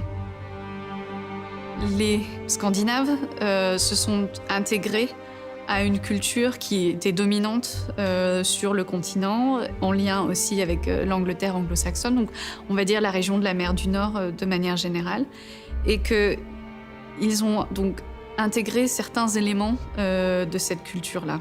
On voit surtout en fait que cette intégration a lieu lorsque les Scandinaves essayent de s'installer dans les régions en dehors de la Scandinavie. C'est souvent là que dans les jeux de pouvoir, les jeux d'alliance, qu'ils acceptent de nouveaux modes de vie, mais aussi une nouvelle religion. En Scandinavie, c'est un processus qui prend peut-être un peu plus de temps, mais on voit aussi au XIe siècle les élites scandinaves qui se considèrent tout à fait sur le même plan que les élites dans le reste de l'Europe. Qui ont les mêmes valeurs, qui ont les mêmes modes d'expression du pouvoir, qui s'appuient sur la religion chrétienne également pour affirmer ce pouvoir. Ce processus d'intégration culturelle entre le Nord et le Sud, c'est quelque chose qui a lieu sur plusieurs siècles. Ce n'est pas quelque chose qui apparaît du jour au lendemain. Donc ce processus d'intégration, il a également lieu dans le cadre d'intérêts particuliers. Donc dans le but souvent assez opportuniste qui va permettre donc aux Scandinaves qui cherchent à s'établir politiquement en Angleterre anglo-saxonne ou en Normandie qui va leur permettre d'arriver à leur fin. After a period of illness, the Frankish Emperor Charles the Bald dies on October 6, 877. After his death, the Frankish coastal defenses diminish, and the Vikings see an opportunity to increase their numbers in Francia. And now begins a new era, one where the objective is not only looting, but also integration. När skandinavierna började etablera sig nere i Europa och delar av dem flyttade dit, så blev det naturligt att bli en del av samhället på alla sätt. Man ville bli integrerad. Bland det allra första man gjorde var ju naturligtvis att lära sig språket och att anpassa sig till deras religion. I det här fallet kristendom. The Vikings were polytheistic, which meant they worshipped several gods. This religion existed in all Germanic tribes of Northern Europe until it was ushered out by Christianity.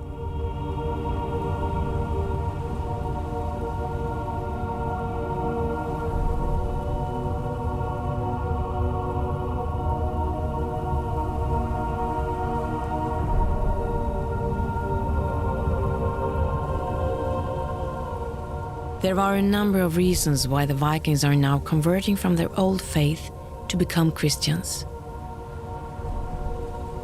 The Christianization process happened for a number of reasons and in a lot of different ways. I think when we're looking at these Viking groups operating on the continent, there's certainly an element of pragmatism.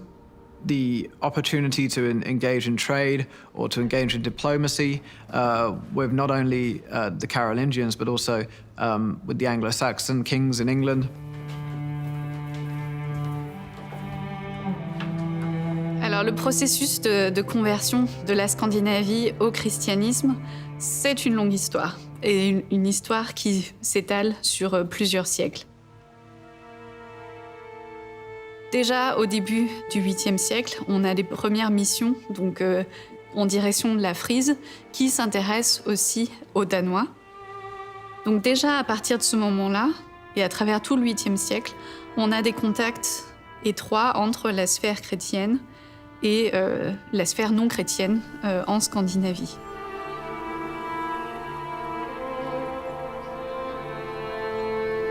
Aussi par le biais des échanges commerciaux. À travers tout le 8e et le 9e siècle, on a des contacts entre donc, des marchands, sans doute chrétiens, provenant des centres commerciaux de la mer du Nord, et les marchands scandinaves.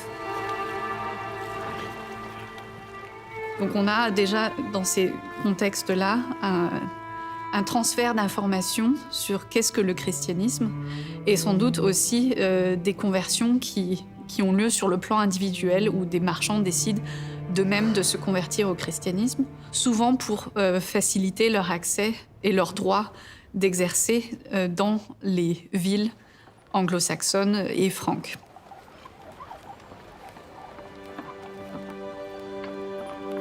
I förlängningen så blev det också svårt att äga land och också svårt att idka handel om man inte var kristen. Det fanns handelsplatser där man inte fick handla med hedningar.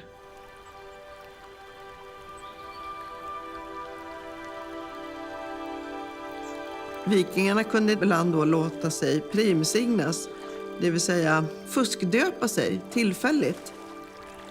Och fick en välsignelse som gjorde att de fick vara där och handla. Ju längre fram i historien man kommer, desto mer viktigt är det att vara kristen för att kunna vara en del av handeln och också i det politiska spelet.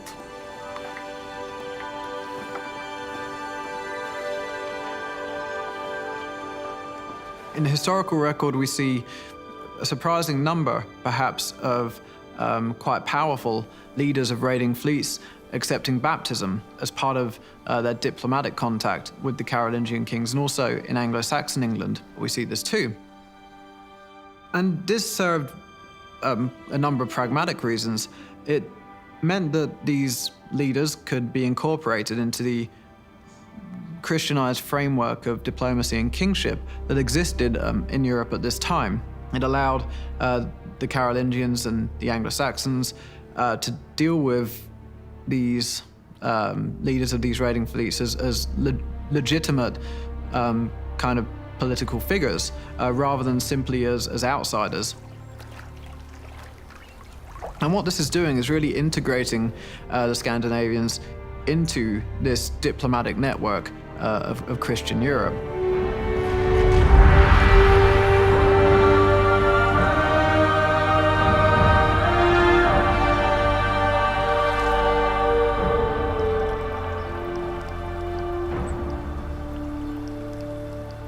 För dem var det en förmån att ha en allians med kyrkan. Och i början när man lanserar kristendomen för nordborna så gör man det också med en liten annan bild av Jesus. Jesus framställs inte som den ödmjuka tjänaren som vänder andra kinden till, utan han presenteras istället som den store, starke segraren som har besegrat och låtit kristna folk i många olika länder.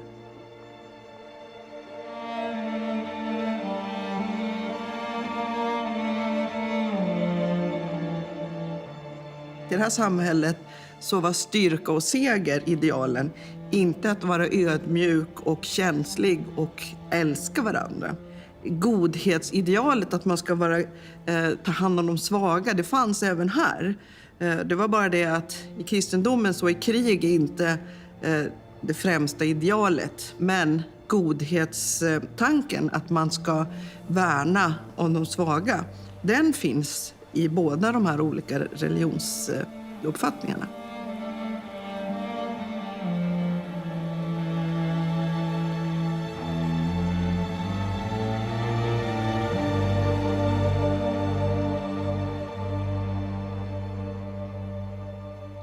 On a du mal à suivre, je pense, pour cette période-là, à quel point ça a transformé la façon de voir le monde des personnes qui se sont converties au christianisme en Scandinavie.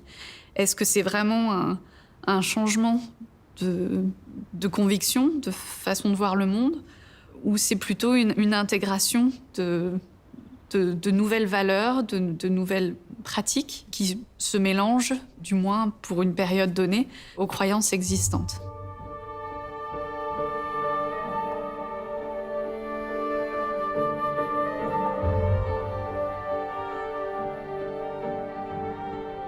Au départ, au 8e et à partir en particulier du début du 9e siècle, la conversion au christianisme, c'est quelque chose qui a lieu sur le plan individuel. Ce sont des personnes qui décident, dans un contexte particulier, d'accepter une nouvelle religion. Dans le contexte de l'expansion franque vers le nord, on a aussi un intérêt croissant des élites envers donc, la religion chrétienne, bien souvent dans le but de faciliter les accords diplomatiques et aussi pour créer des alliances. Et ce jeu-là, on va dire, on le retrouve à la fin du 9e siècle, dans les écrits d'un moine qui s'appelle Notker, et qui fait référence à la façon dont les Danois se présentaient fréquemment à la cour pour se faire baptiser, et dans le but affiché de recevoir les cadeaux qui accompagnaient le baptême. Donc évidemment, Notker, là, s'amuse des Danois et de leurs intentions mal cachées. Et justement, leur manque de sincérité dans le processus, c'est sans doute assez exagéré, mais ça doit aussi avoir un certain fond de vérité, où l'adoption du christianisme dans ces cas-là, l'acceptation du baptême, n'est pas faite par sincérité entière et par conviction et la croyance dans un Dieu unique. C'est plutôt quelque chose qui se fait par opportunisme et s'il y a un avantage à y gagner. Cette discussion, ça pose aussi la question de comment on peut voir la conversion à une nouvelle religion. Puisque, d'une part, évidemment, il y a un aspect social dans un changement de religion, mais il y a aussi un élément très personnel. Quelles sont les croyances intérieures d'une personne? Et d'un point de vue archéologique, évidemment, c'est très difficile de reconstituer la façon dont les personnes pensaient à la période viking, mais aussi dans les sources écrites, puisque bien souvent, les sources qu'on a pour cette époque-là s'intéressent aux événements politiques, au fait du baptême comme événement politique et social, mais pas tellement sur les considérations plus spirituelles des personnes qui sont concernées.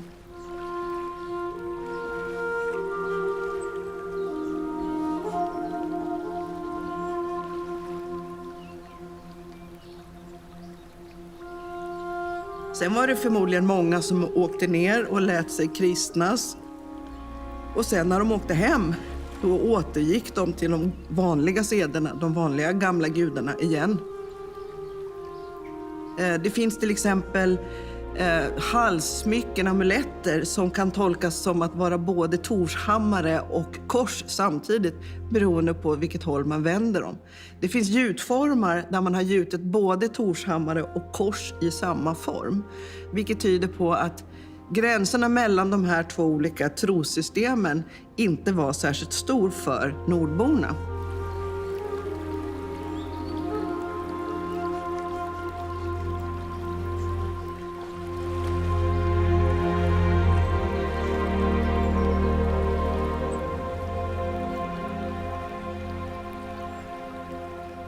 När kristendomen kom och kyrkan kom så började nya sociala regler gälla och de drabbade särskilt kvinnorna.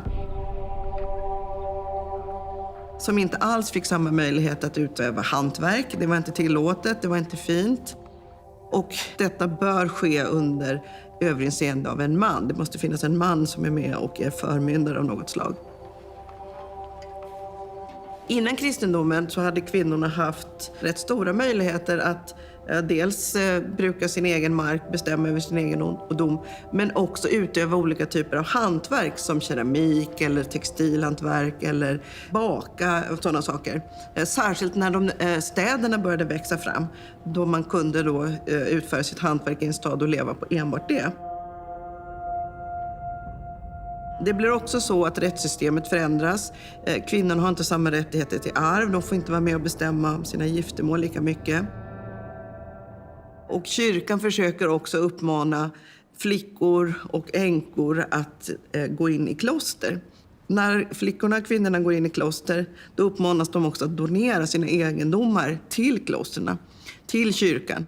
I och med det här så är det också så att kvinnans roll försvagas väldigt mycket. Det är inte längre tillåtet för en kvinna att vara stark på samma sätt. Hon får inte ha en maktställning. Hon får inte vara en fristående kvinna som väljer själv, utan det ska andra göra åt henne.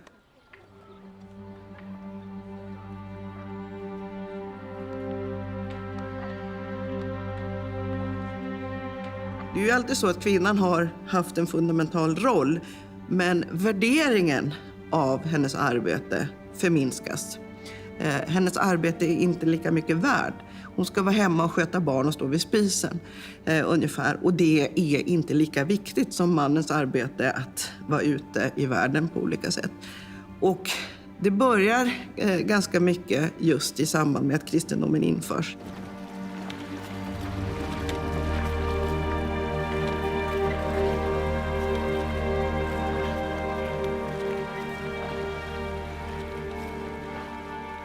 I think today that the idea of giving up one's religion and accepting a new set of beliefs would be a huge thing for an individual to take on, and certainly for at least some people during the Viking Age, I think that must have been very much the same.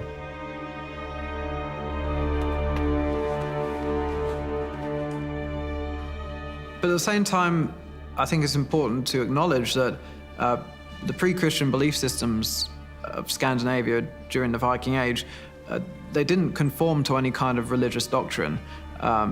This was not a religion in the sense that we would today understand it, but more a kind of belief system, a way of seeing the world and interacting with the world around you. And in that sense, if you have a polytheistic outlook on religious beliefs, you have many gods. In addition to those, you have a whole range of spirits and supernatural creatures that live in the world around you, and you interact with these on a daily basis, then the idea of taking on another deity as part of this may not have been as outlandish or as traumatic as we might think.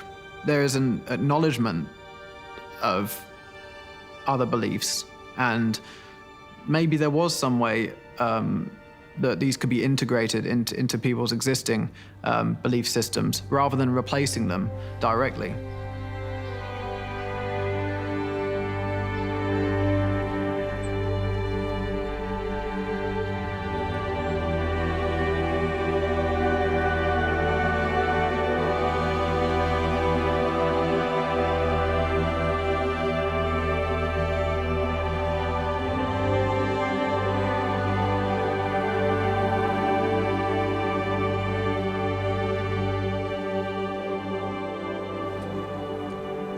In the late 9th century and early 10th century, as more and more Viking groups in Francia learn the language and convert from paganism to Christianity, they start to naturally integrate into Frankish society. And as more Vikings are integrated, they also become a significant and dangerous power to be reckoned with. À la fin du IXe siècle, les Vikings ont été actifs en Normandie et dans la Manche déjà depuis plusieurs décennies. Ils étaient déjà installés de façon plus ou moins permanente à différents endroits en Bretagne et vers l'estuaire de la Seine, donc en Normandie.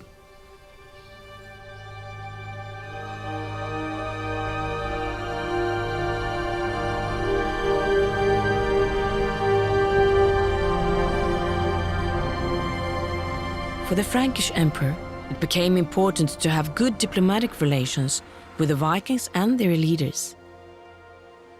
And in 911, an experienced Viking chief steps forward. What we see at this time as part of diplomatic negotiation, a Viking leader who we know in the historical record as Rollo, is granted a swathe of territory in what is now Normandy.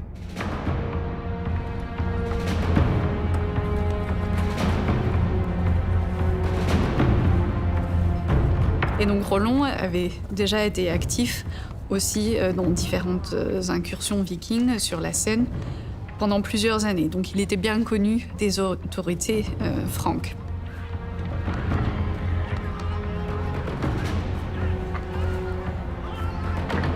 Et donc dans ce contexte, en fait, où d'une part les incursions vikings reprennent, donc dans les années 880, 890 dans la région, donc qui présente une menace bien réelle, et d'autre part cet établissement déjà plus ou moins permanent de groupes de vikings dans plusieurs régions.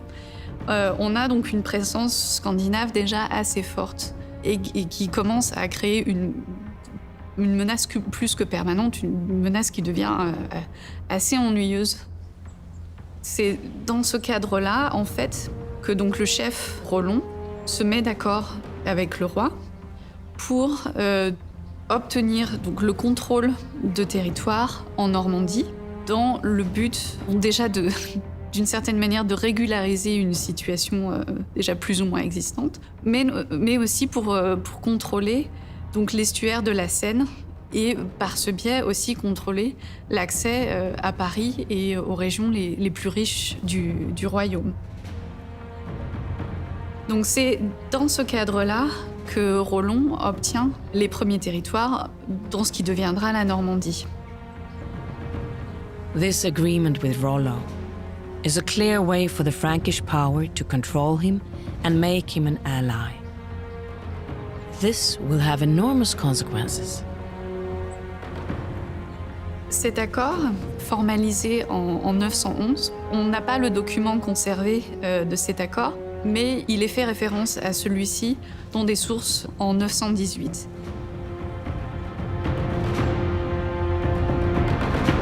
And the purpose of this, I think primarily from the Carolingian perspective, is to establish a strong, powerful adversary in a region where, if he's become almost a protector of the Carolingian kingdom, because their job essentially in holding this territory is to stop other potential incursions from taking place.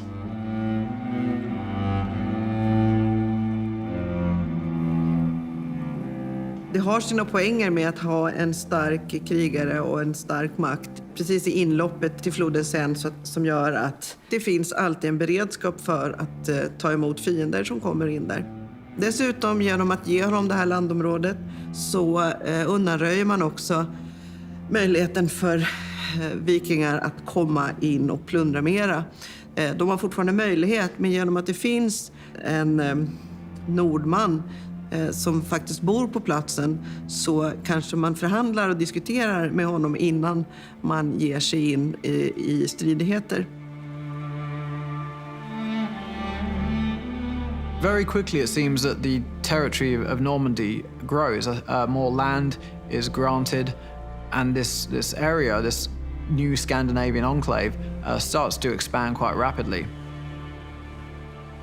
And a part of this we see an acculturation into Frankish society. Not only the adoption of Christianity, which is an ongoing process, but also a move towards a more Frankish way of life. Quite quickly, I think, within a number of years, we're not going to be seeing, or hearing rather, Scandinavian languages spoken in the Normandy region.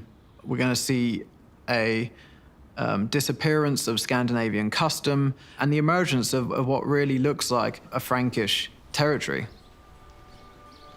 De går snabbt över till kristna gravskick och kristen kultur. Det tar väldigt kort tid innan de blir fullfjädrade fransmän, kan man väl kalla dem för.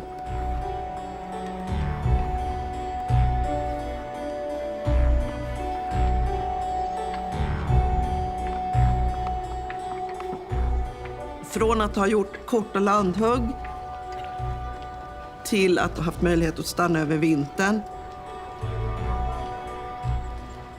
till att så småningom få en egen landsdel. Under loppet av ungefär 150 år gjorde att nordmännen blev ju etablerade i Frankrike.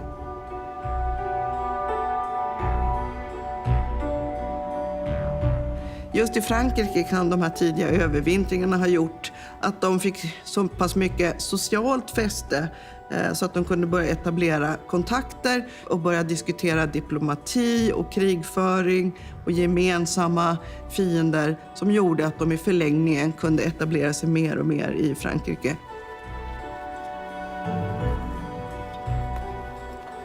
I think trying to put a single determining factor on why these processes of acculturation take place is quite difficult.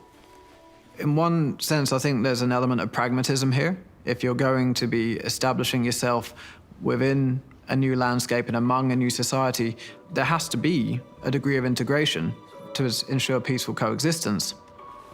But at the same time, I also think this is natural. As people come together and coexist and communicate and learn from each other, there's going to be an exchange of culture and an exchange of ideas. And I think in that sense that this is a process that can't necessarily be quantified or put into a box and say this is why it happened. I think as over time this is something that would naturally take place as we see in the continuing evolution of Normandy to what it becomes in the 11th century. Quand on pense que la Normandie a été établie comme un territoire politique sur la base d'une colonisation scandinave, on peut s'étonner qu'en fait, sur le plan archéologique, on n'a quasiment aucune preuve matérielle de cette présence scandinave. Une des explications possibles est que l'intégration des Scandinaves s'est faite très rapidement, justement par le biais de ces alliances matrimoniales, et que très vite, ils ont adopté un mode de vie proche de celui des populations franques qui y vivaient auparavant. Donc, on ne voit pas de façon évidente dans l'archéologie cette présence scandinave.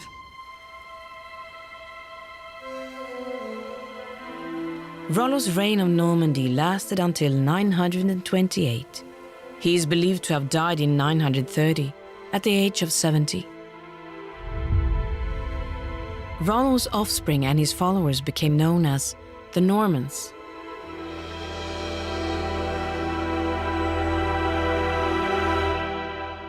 Det finns stridigheter periodvis mellan Rollos barn och barnbarn och den franske kungen.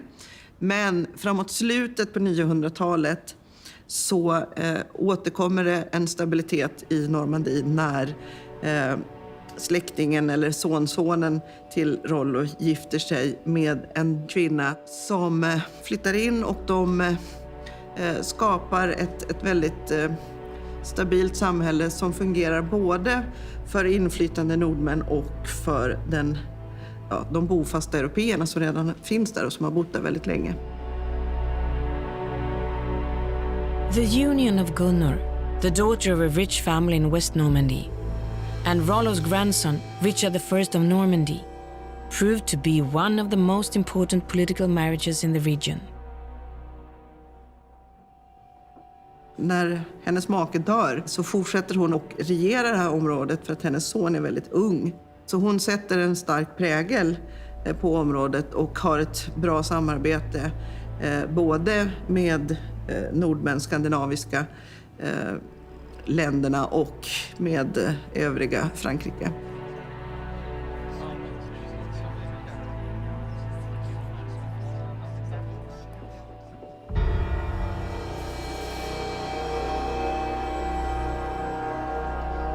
Dans ce processus de stabilisation des rapports entre les élites guerrières scandinaves qui s'installent en Normandie et les autorités franques, les alliances matrimoniales jouent également un rôle important. Puisque si on crée une alliance sur le plan personnel, le risque de conflit entre membres de même famille, en principe, diminue.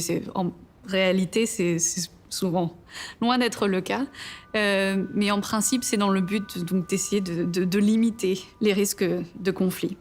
Donc, dans le cadre de ces alliances matrimoniales, évidemment, les femmes jouent un rôle particulièrement important.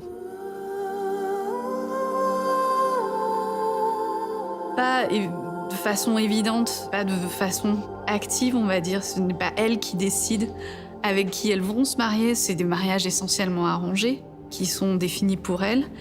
Mais par ce biais, elles arrivent, en tout cas, à établir une forme d'autorité, une importance évidente dans les jeux politiques. Donc leur rôle dans ces cas-là, comme c'est le cas pour Gunnar et pour d'autres, c'est d'une part de s'assurer une forme d'influence sur les enjeux politiques, mais aussi d'assurer l'accession au pouvoir et l'héritage de leurs enfants. Donc l'un des enjeux principaux pour les femmes des élites en Normandie, c'est de s'assurer que leurs enfants aient accès aux droits et à l'héritage qui leur est dû.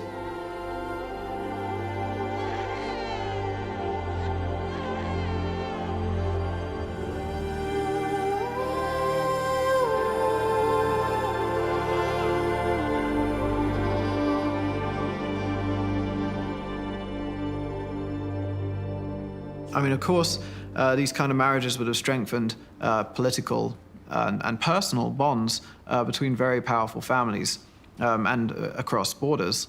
In addition to this, I think there would have been also a financial gain for one or both parties, but also a chance to, again, for these people to increase their power through these relationships.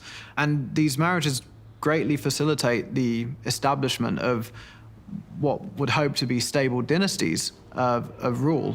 And in that sense, that these marriages legitimize the future rule of the children born of those unions.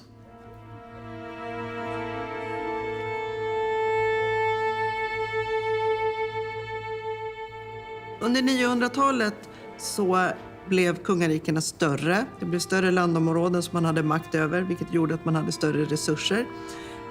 Men man blev också mer lärd och skolad i hur diplomati fungerade, hur man ska förhandla med varandra. Man fick också kunskap i att läsa och skriva så att man kunde administrera sitt kungarike. Och räkenskaper höll man också säkerligen reda på. Och mycket av det här utfördes förmodligen av kvinnorna, av drottningarna som månade om både sin egen familj men också sina efterlevandes välbefinnande.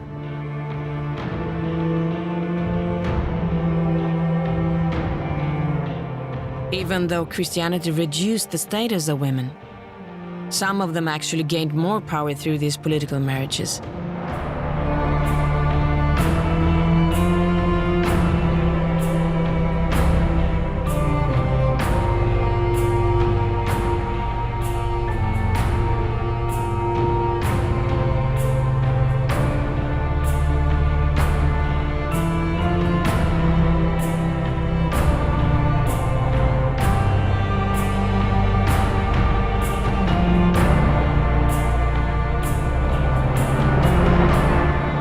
I think it goes without saying that women have always been prominent in matters of politics and religion.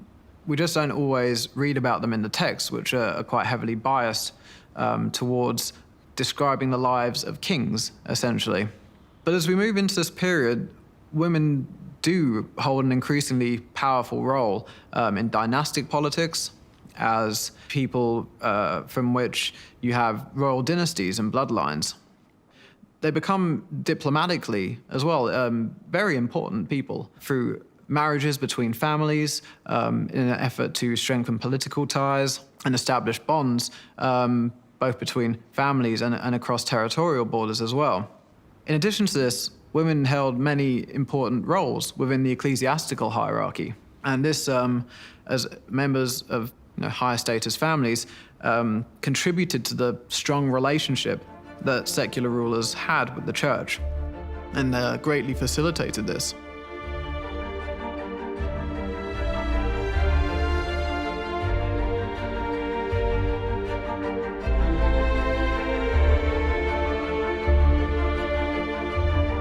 It also seems that women are becoming increasingly active in aspects of political leadership and playing key roles in the formation of alliances and relationships between powerful families.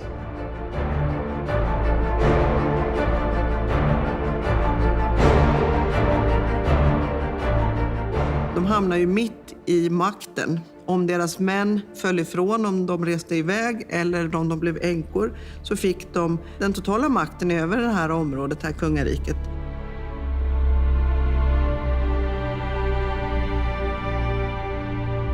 Och kunde då utöka och förhandla om äktenskap för sina barn, förhandla om skatter och fick då all makt i sin hand och hade möjlighet att utveckla den.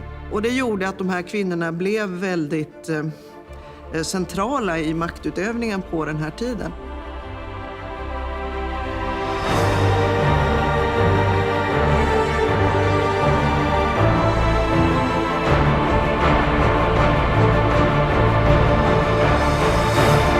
Ett viktigt led i att skapa sig makt och rikedom är att arrangera lämpliga äktenskap där en man och en kvinnas egendomar och makt förenas. Och det här är ingenting som mannen och kvinnan i sig får ha särskilt mycket bestämmande rätt över, utan det är deras familjer, deras rådgivare som förhandlar och diskuterar hemgiftens storlek, vilka egendomar som ska ingå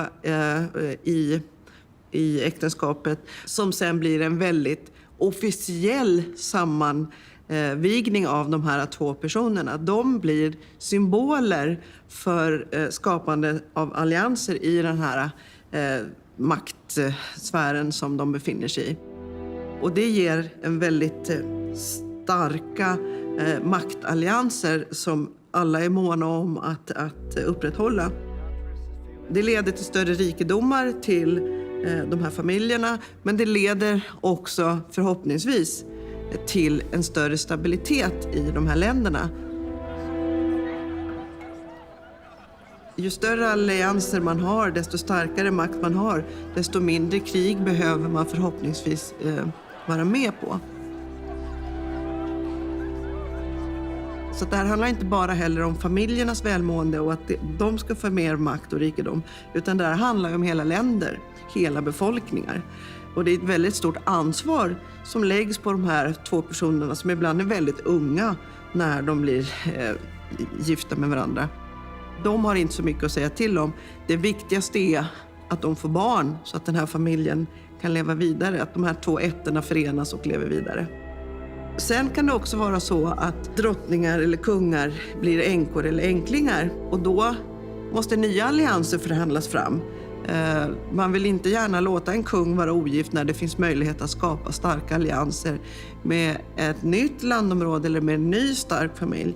Så då förhandlar man ofta fram nya äktenskap.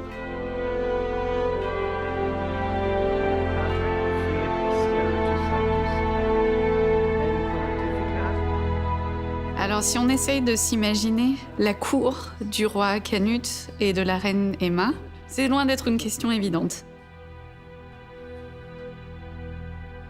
Déjà, il y a un élément qui est important à rappeler dans ce cas-là, c'est que pour l'un comme pour l'autre, ça n'était pas leur premier mariage.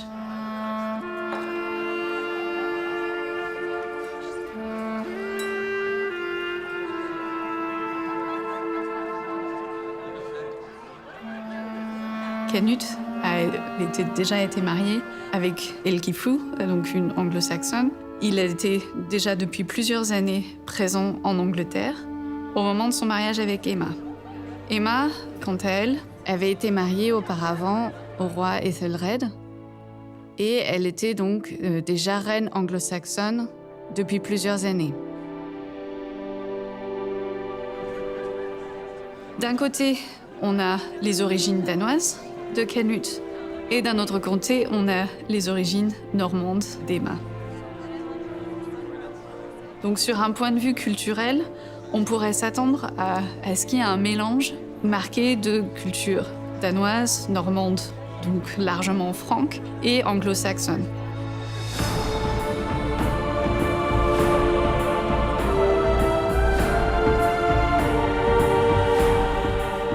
En pratique, je pense qu'il faut plutôt s'imaginer une synthèse d'un peu tout cela et que c'était un mode de vie des élites qui, de manière générale, n'était pas associé à une culture ou une région en particulier, mais qui était commune à la plupart des élites dans l'Europe du Nord-Ouest au début du XIe siècle.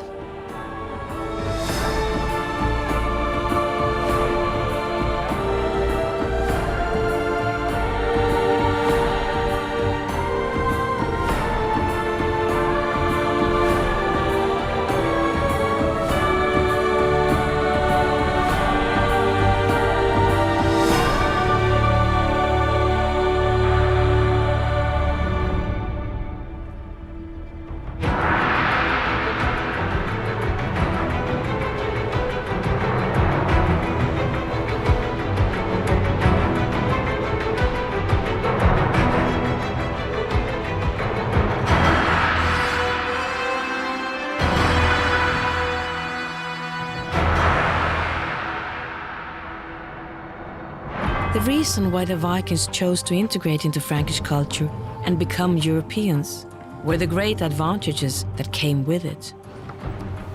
Only Christian Europeans could own land in Normandy, and owning land was far more important than simply owning gold. Land meant real power, which gave the Viking influence over the political landscape in Normandy. After a time of Viking integration, many members of the Norman, as well as the English royal courts, now have their origins in Scandinavia. There is a large degree of cultural mixing at the various courts, which creates tension between the royal houses. As we have seen, this tension can be reconciled through marriage. However, this led to sibling rivalry and family feuds over claims to the crown. And this would soon result in a decisive conclusion and lead to one of the most famous battles in European history.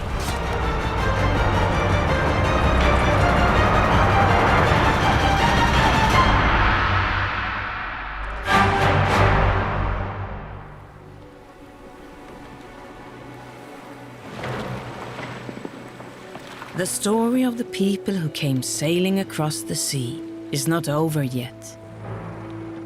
The Vikings, who in the late 8th century sailed their longships from Scandinavia down to Francia, will once again cross the waters.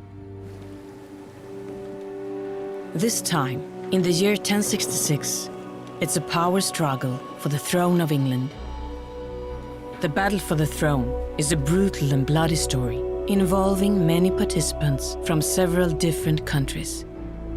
In Normandy, it's Duke William who decides to conquer the throne.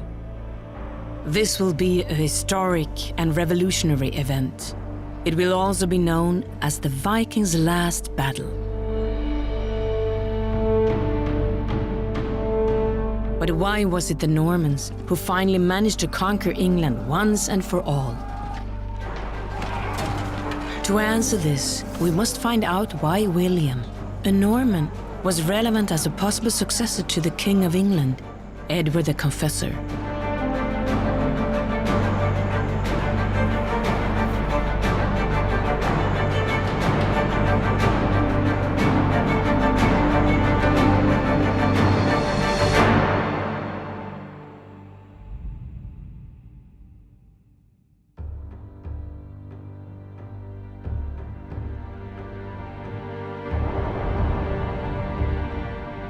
After ruling England for 24 years, Edward the Confessor dies on January 5th in the year 1066.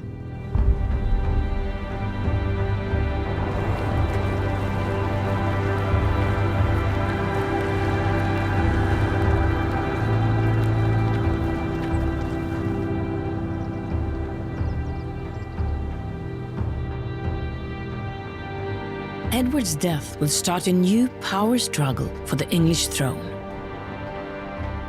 In Normandy, Duke William is making plans to become king.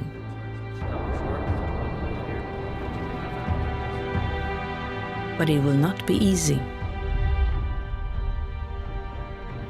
Well, there had been previously existing relationship between the royal families of Normandy and of England, and through this, William had a familial connection to Edward the Confessor.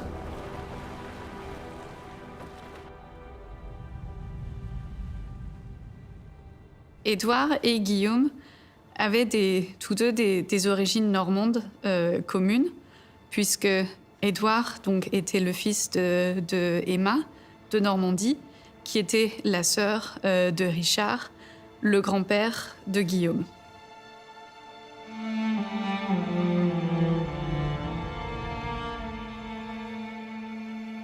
William var i rakt nedstigande led släkt med Rollo av Normandiet och var då hertig av Normandie. Så när Edward the Confessor dog, då förväntade sig ju William att han skulle utses till ny kung och att han skulle bli kung över England, som ju då han eftersträvade ganska hett.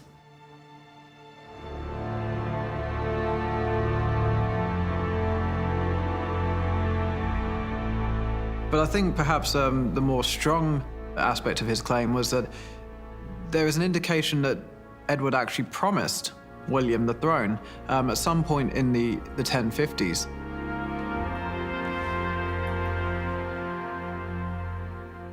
The problem with all of this is that the throne was also claimed by Harold Godwinson, the son of Earl Godwin of Wessex, who was purportedly also given stewardship or control over the throne of England by Edward near to the time of his death. Et en fait, l'un comme l'autre, ils étaient des membres de la famille éloignée d'Édouard qui n'avaient pas d'enfants. Donc l'un comme l'autre, ils avaient des prétentions au trône qui n'étaient pas entièrement illégitimes.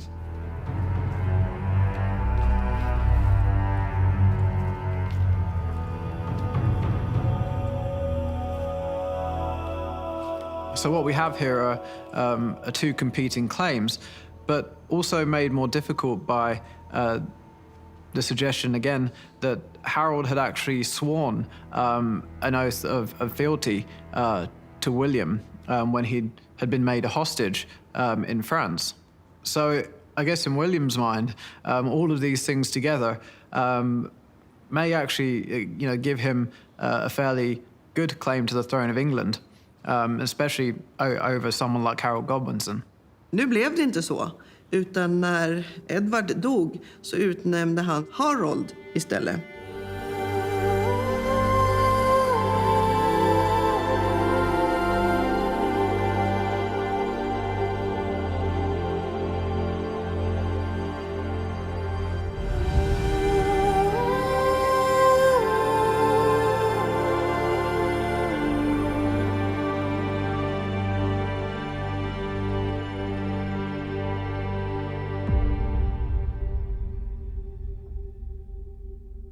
Harold som hade varit och besökt William i Normandie ett par gånger, de hade någon typ av vänskapsrelation.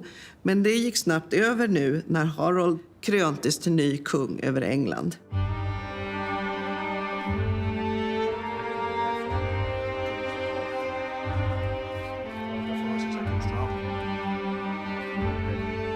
Bon, à la mort d'Édouard, c'est Harold qui est choisi, aussi par les élites anglo-saxonnes, excluant donc Guillaume.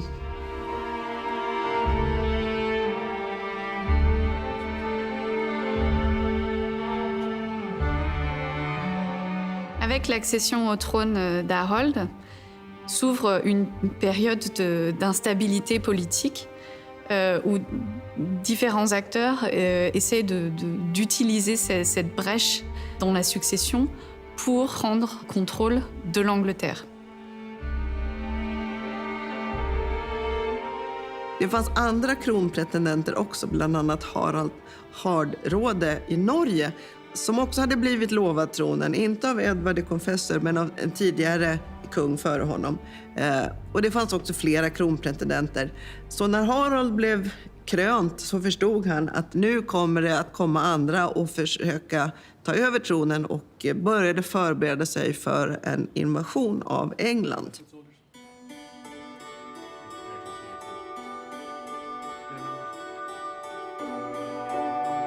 The details of the conflicts that follow have actually been preserved. La tapisserie de Bayeux, c'est un ouvrage textile brodé qui mesure plus de 70 mètres de long et qui a été réalisé sans doute à partir de 1066 jusque dans les années 1080. Den här bonaden som då är broderad är över 70 meter lång, ungefär 70 centimeter bred. Och i mitten så finns det då den här bildserien som är som en tecknad serie.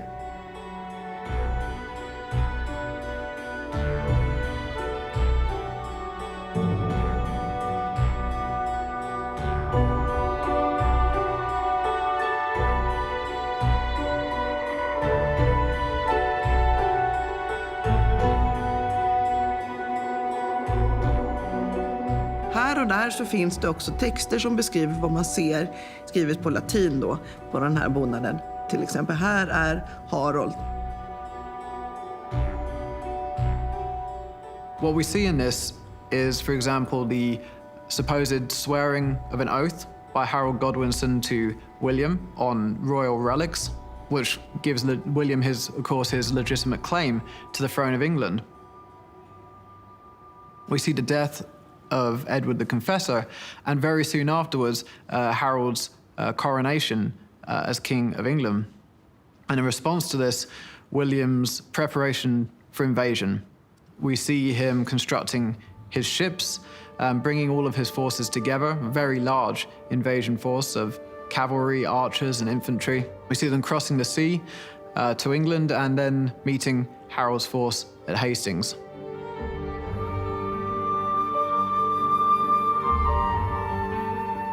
And in its depiction of the battle, the tapestry does prioritize certain features of the action over others. Especially, it gives preference to the William's use of cavalry and the pivotal role that this is supposed to have played in the battle.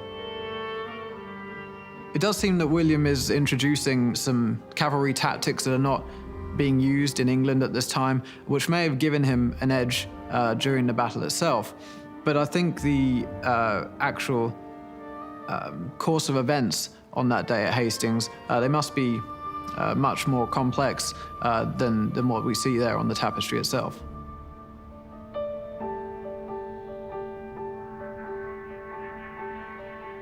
Det är otroligt mycket detaljer på den här, så man ser klädsel, frisyrer, hästarnas utrustning, hur flera hästar går bredvid varandra, hur båtarna ser ut. Det är en otrolig detaljrikedom och en väldigt viktig källa för arkeologisk forskning för att förstå slaget vid Hastings och den här tiden också.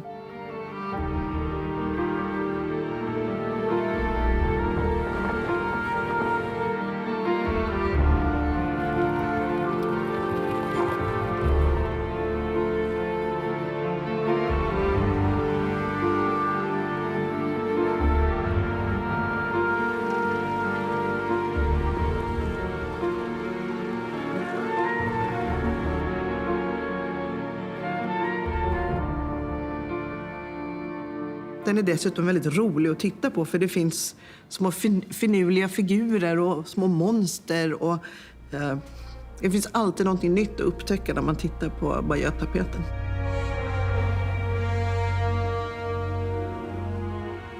Although there is a new king in England, Harold Godwinson, it's a time of worry and uncertainty.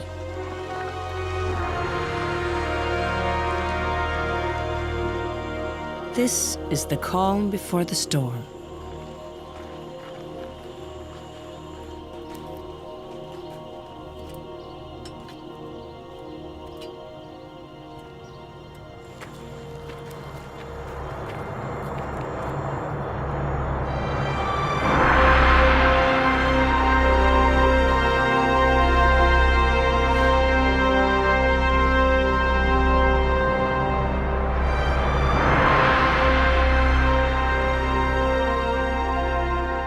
När Edvard hade dött och Harald blivit krönt så kom det också flera järtecken. Bland annat så kom Halleys komet just det året som många tog som ett tecken på att det skulle hända någonting omvälvande och hemskt.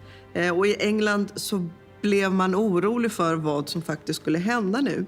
So in the months following Harold's coronation, events start to spiral quite rapidly. Of course, we already know that in Normandy, William is intending to pursue his claim to the throne, and he begins to construct his fleet and gather his invasion force. Harold Godwinson knows about this, and he has encamped his army in southern England, waiting for the invasion to take place.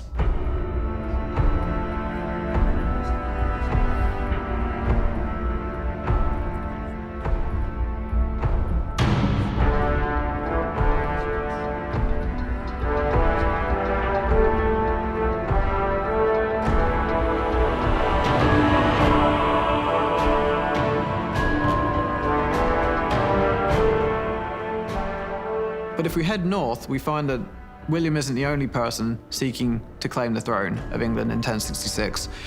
In Norway, we come across a king, named Harold Sigurdsson, also commonly known as Harald Hardrada, who himself has a fairly tenuous claim to the English throne, and he intends to assert that right. So just as William is constructing his own fleet and invasion force, Harold Sigurdsson is doing the same. And he's actually assisted and in alliance with Harold Godwinson's brother, an earl by the name of Tostig, who had previously been exiled from England. So while Harold Godwinson and his army are sitting in the south, in late September, Harold Sigurdsson and Tostig's invasion force lands in Yorkshire.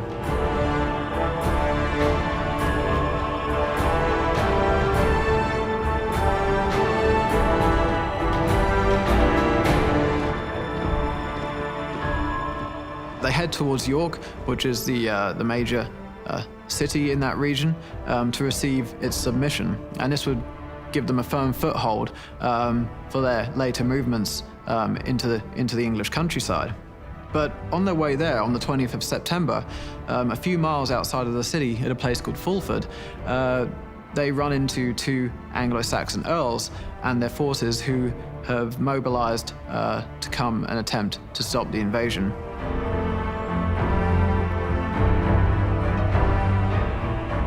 The battle results in a Norwegian victory, and Harald Hardrada goes on to receive the submission of York, and he prepares his forces to march south. During this time, Harold Godwinson has actually got word of the Norwegian force and their presence in Yorkshire.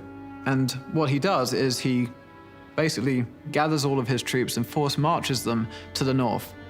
And a few days later, on the 25th of September, they come into contact with the Norwegians at a place called Stamford Bridge.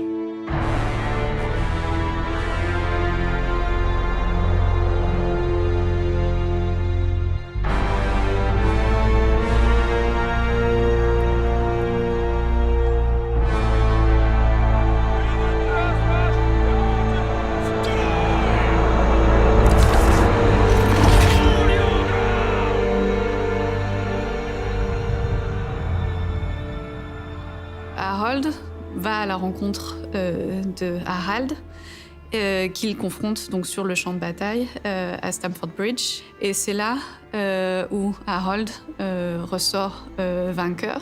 Det sägs att bron hölls av en väldigt stor och stark norsk krigare. De ensam höll bron och slog ihjäl 40 man innan till slut en engelsman var listig och kom underifrån i någon typ av båt eller så, det är inte riktigt klart, och högg honom nerifrån. Då dog han och då kunde de inta bron och vinna det här slaget. The Battle of Stamford Bridge was decisive for a number of reasons. First, it resulted in a Norwegian defeat. Harald Hardrada was slain in what is often described in the kind of Anglo-centric perspective on the Viking Age as the last kind of Viking invasion of England. So this initially seems positive because Harold Godwinson, his army, have seen off one invasion force. But unfortunately, it's while he is in the north that Harold learns that William has brought his forces across the Channel and landed in the south. So having just fought a major engagement, Harold has no choice but to turn his army around again and head south. And over the course of several weeks, he makes his way towards the southern coast.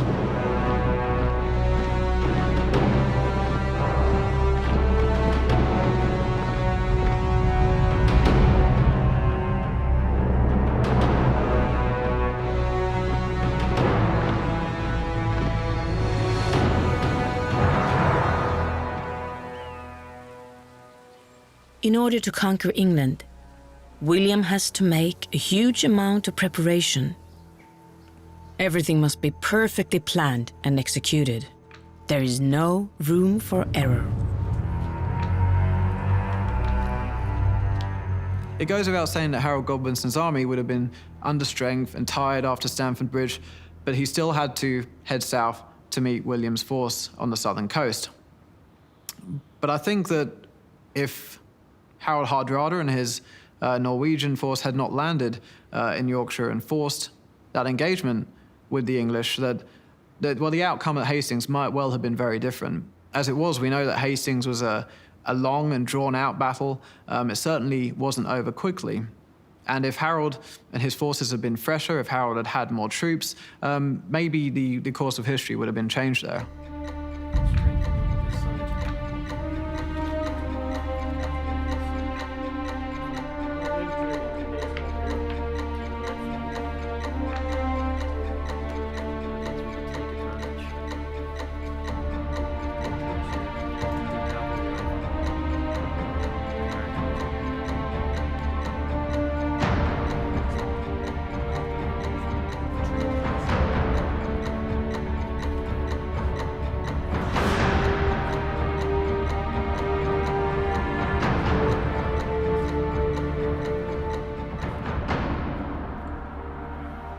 Une invasion comme celle de Guillaume, ça n'est pas une invasion qui se prépare en quelques semaines. Même si Guillaume ne pouvait pas être certain d'avoir accès au trône immédiatement après la mort d'Édouard, ou quelle serait la réaction de Harold, ça a dû être des plans qu'il a préparés pendant assez longtemps. Et ça, on le voit bien dans son utilisation des navires pour conduire cette invasion. La construction d'une flotte telle que celle-ci, ça n'est pas quelque chose qui se fait en quelques semaines. Donc même s'il n'était pas certain de son accession au trône, il devait savoir en tout cas que, quoi qu'il arrive, le maintien de son autorité royale en Angleterre nécessiterait d'avoir une flotte, une présence militaire maritime très importante.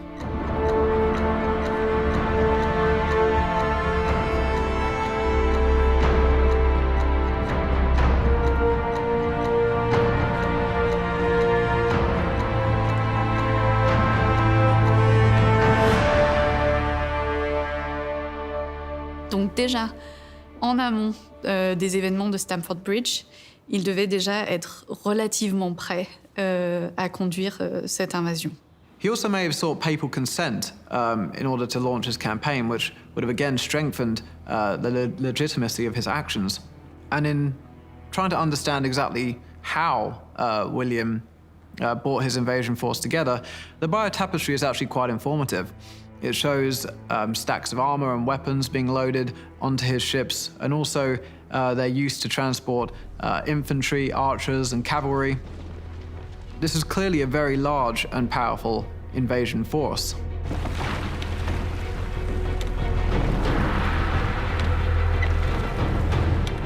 William's troops must now be loaded onto the many ships that will carry them across the sea towards the coast of England.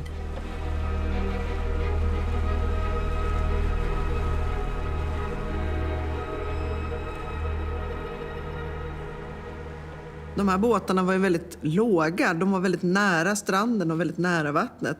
Så för att få förnödenheter, rustningar, vapen och hästar ombord så behövde man vara en planka att gå på. Man behövde inte lyfta hästarna eller något sånt, utan de kunde gå på själva. Och det fanns förmodligen utrymmen på båten där de kunde stå tryggt fastbundna och få mat och dricka vatten i lugn och ro. William's cavalry will be of vital importance at the Battle of Hastings, because William has decided to employ a novel tactic.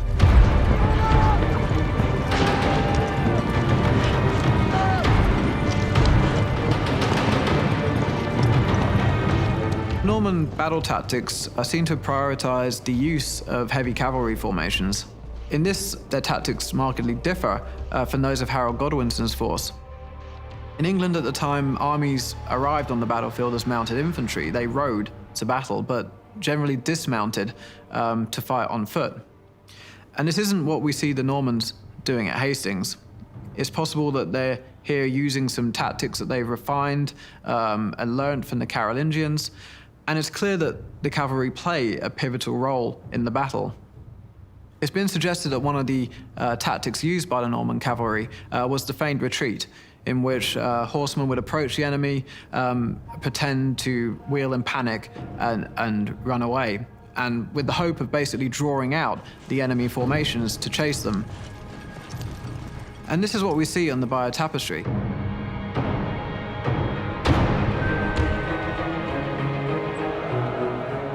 Elements of the English force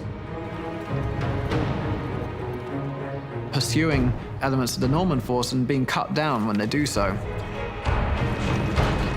And this seems to be how the English are worn down throughout the day.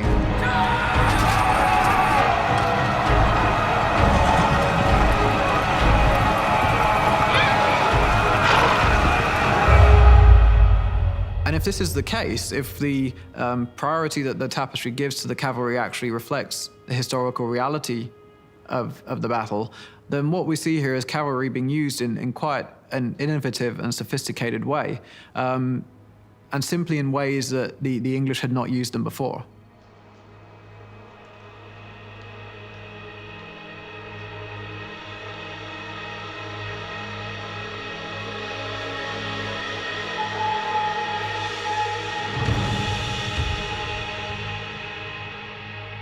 I think as in all these discussions, there's no single factor to explain why the Normans won at the Battle of Hastings. As always, there's many different issues that we need to consider. If we're to believe the accounts of the battle, then the use of cavalry and cavalry tactics certainly seems to have played a role. The English did not fight on horseback. They were not necessarily used to encountering cavalry in the field. And so the Normans' novel and innovative use of cavalry may have certainly contributed to their victory, especially if there was indiscipline among the English ranks, which led to them pursuing any feigned retreat by the cavalry itself.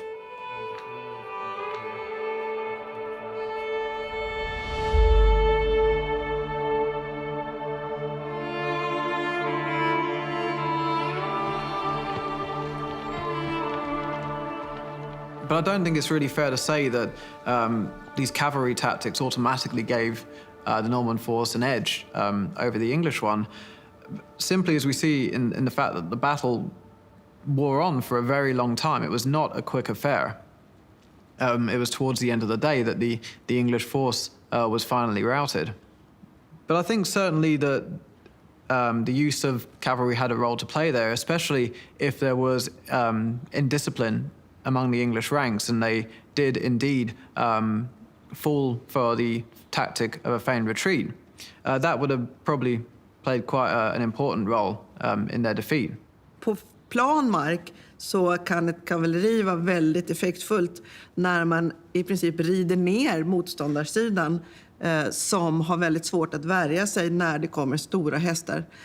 Man kan sätta upp en sköldmur och man kan sätta upp spjut för att spetsa hästarna, men många hästar kan ändå komma igenom. Och då bryter man upp hären totalt och kommer in bakom, och då börjar man slåss med andra typer av vapen.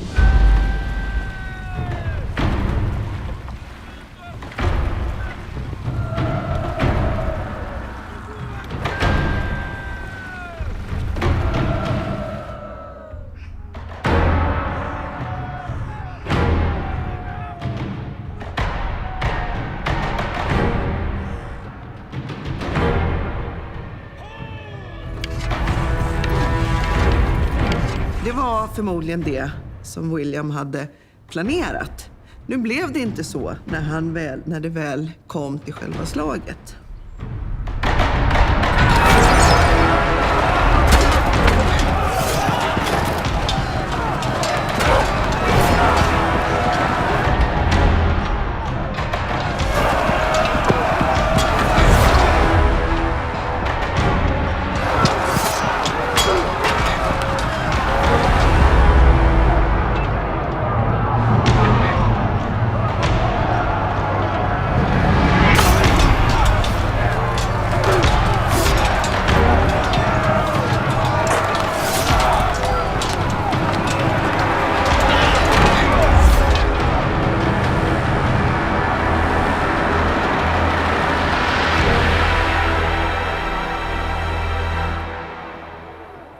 I think to really understand the events at Hastings, we do have to look back at the events immediately preceding it. We need to remember that just a couple of weeks before Hastings, Harold Godwinson had fought off another invasion force, this time in the north of England at Stamford Bridge.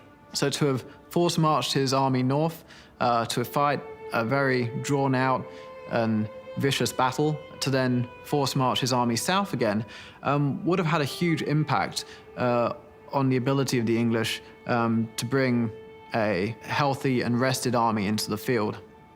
Harold's forces would have been depleted, they would have been tired, and I think he certainly would have lacked reinforcements that he would have otherwise have desperately needed.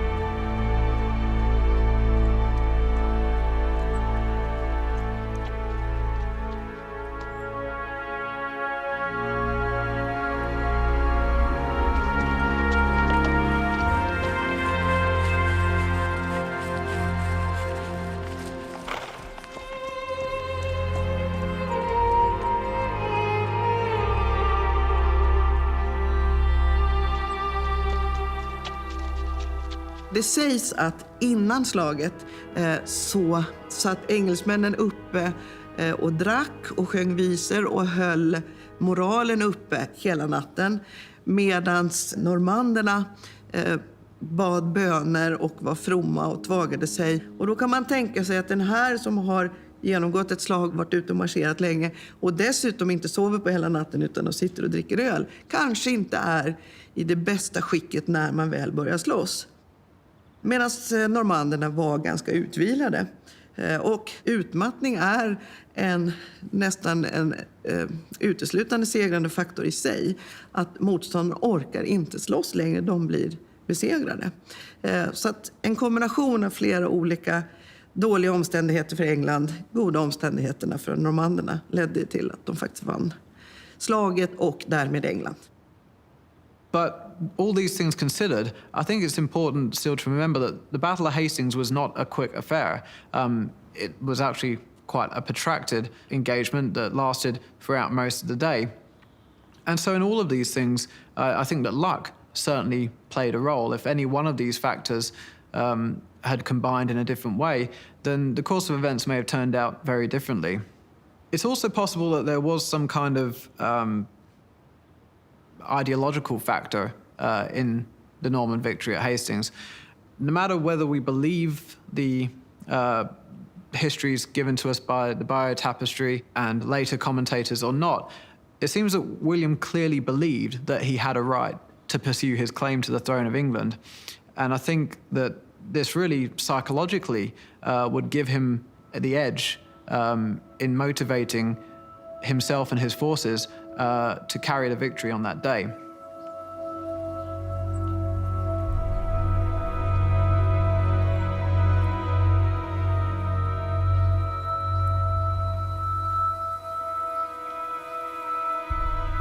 When the battle is finally over, William stands victorious. From now on, he will be known as William the Conqueror. Det var många tusen som dog i det här slaget. Det sägs att bland annat Harolds älskade letade efter hans kropp på slagfältet och hon kunde identifiera honom på grund av ett födelsemärke därför att kroppen var så skadad.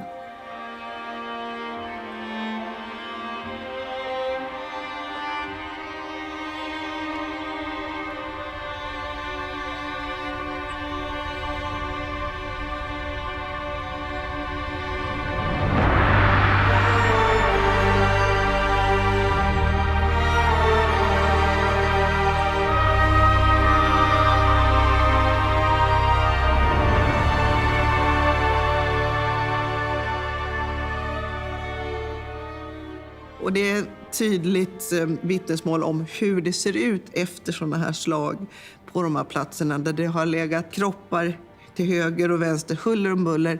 Hästar har blivit dödade, kroppsdelar har blivit avhuggna, blod överallt. En del ligger kvar och har inte dött än utan ligger och kvider och är skadade. Medan andra kan ligga i stora högar på varandra. Det är förskräckliga scener som man ser.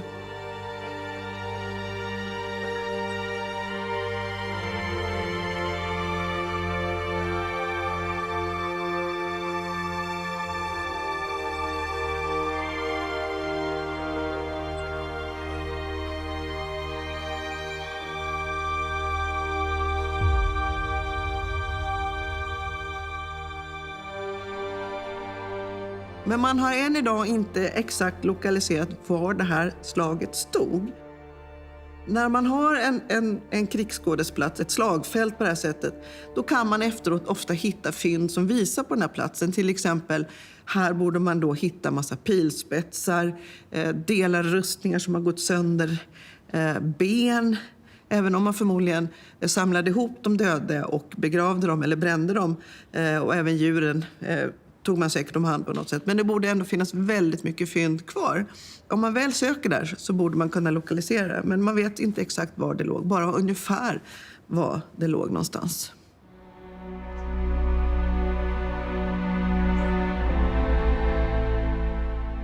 Sometime after the Battle of Hastings, the Bayeux Tapestry is made, which depicts the events surrounding the Great Battle.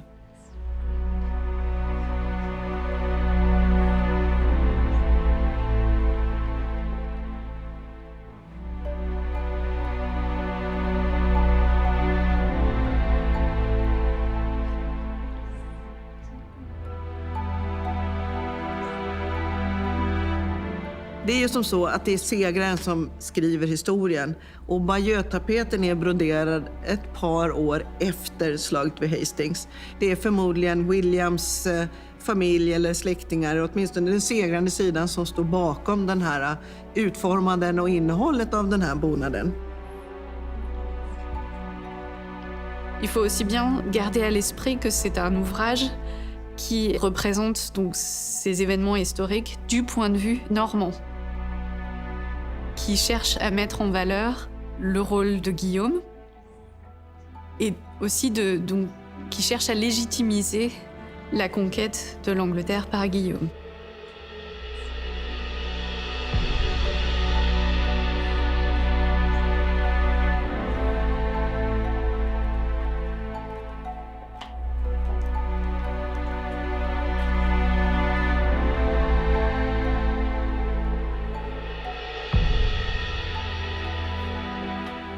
On a encore beaucoup de questions sur les origines de la tapisserie de Bayeux. Qui l'a réalisée? Dans quel cadre? Et de quelle manière elle était utilisée à l'origine? De toute évidence, c'est quelqu'un ou un groupe de personnes qui étaient très bien informés sur les événements qui ont trait à la conquête de l'Angleterre, puisque c'est très détaillé. C'est aussi quelqu'un ou des personnes qui ont des connaissances très précises sur les techniques de construction navale et aussi sur les techniques militaires, sur le champ de bataille, les équipements cavaliers, des archers, etc.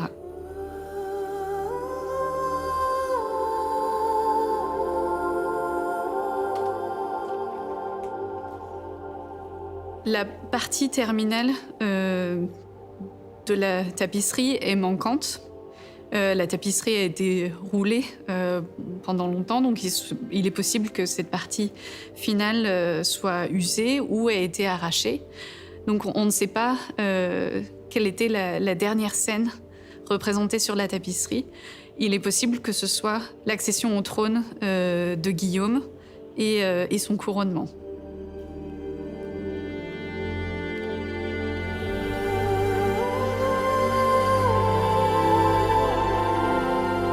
William is crowned at Westminster Abbey in London on Christmas Day in the year 1066.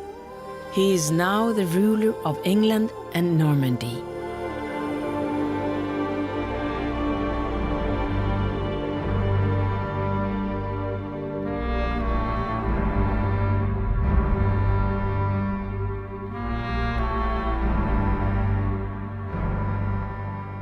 William tog med sig flera normander från Normandie och erbjöd dem land och höga titlar i det nya landet England för att upprätthålla makten. Och han fick använda ganska mycket våld för att faktiskt kunna behålla makten. För att det fanns många engelsmän som var väldigt missnöjda med att det kom en normand och blev kung i England istället för en engelsman.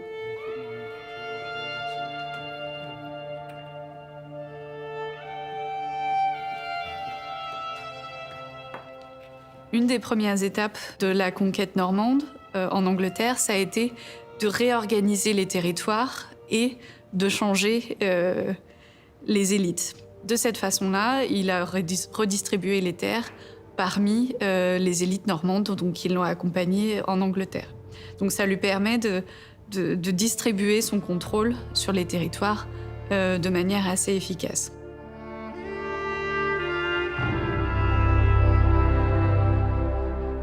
La stratégie de Guillaume en Angleterre est en fait assez similaire à ce que Rollon avait initié avec la Normandie, donc 100 ans plus tôt. Mais il a poussé le principe beaucoup plus loin. One of the first things he did was parcel land out to his barons. In that sense, he brought the Norman aristocracy over to England and installed them essentially within the system of government. Ça s'est traduit par la dépossession des terres et aussi tout simplement par la mise à mort d'un certain nombre de personnes importantes dans l'élite anglo-saxonne.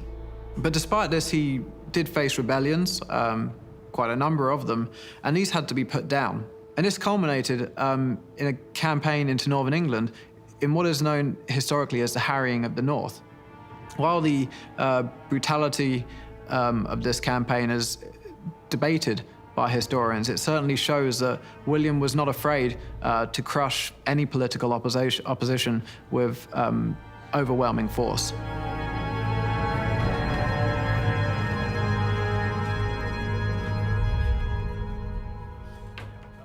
Det fanns delade meningar inom kyrkan. Även om William hade fått påvens beskydd innan han invaderade England, så finns det alltid maktkonflikter både inom kyrkan och mellan olika furstar i olika landområden och också mellan bönder och de som invaderar. Han kom och han lät sig krönas, men fick slåss och arbeta ganska länge för att faktiskt få kontroll över hela England. Han lyckades behålla makten och Det normandiska styret var starkt i ett par hundra år framöver.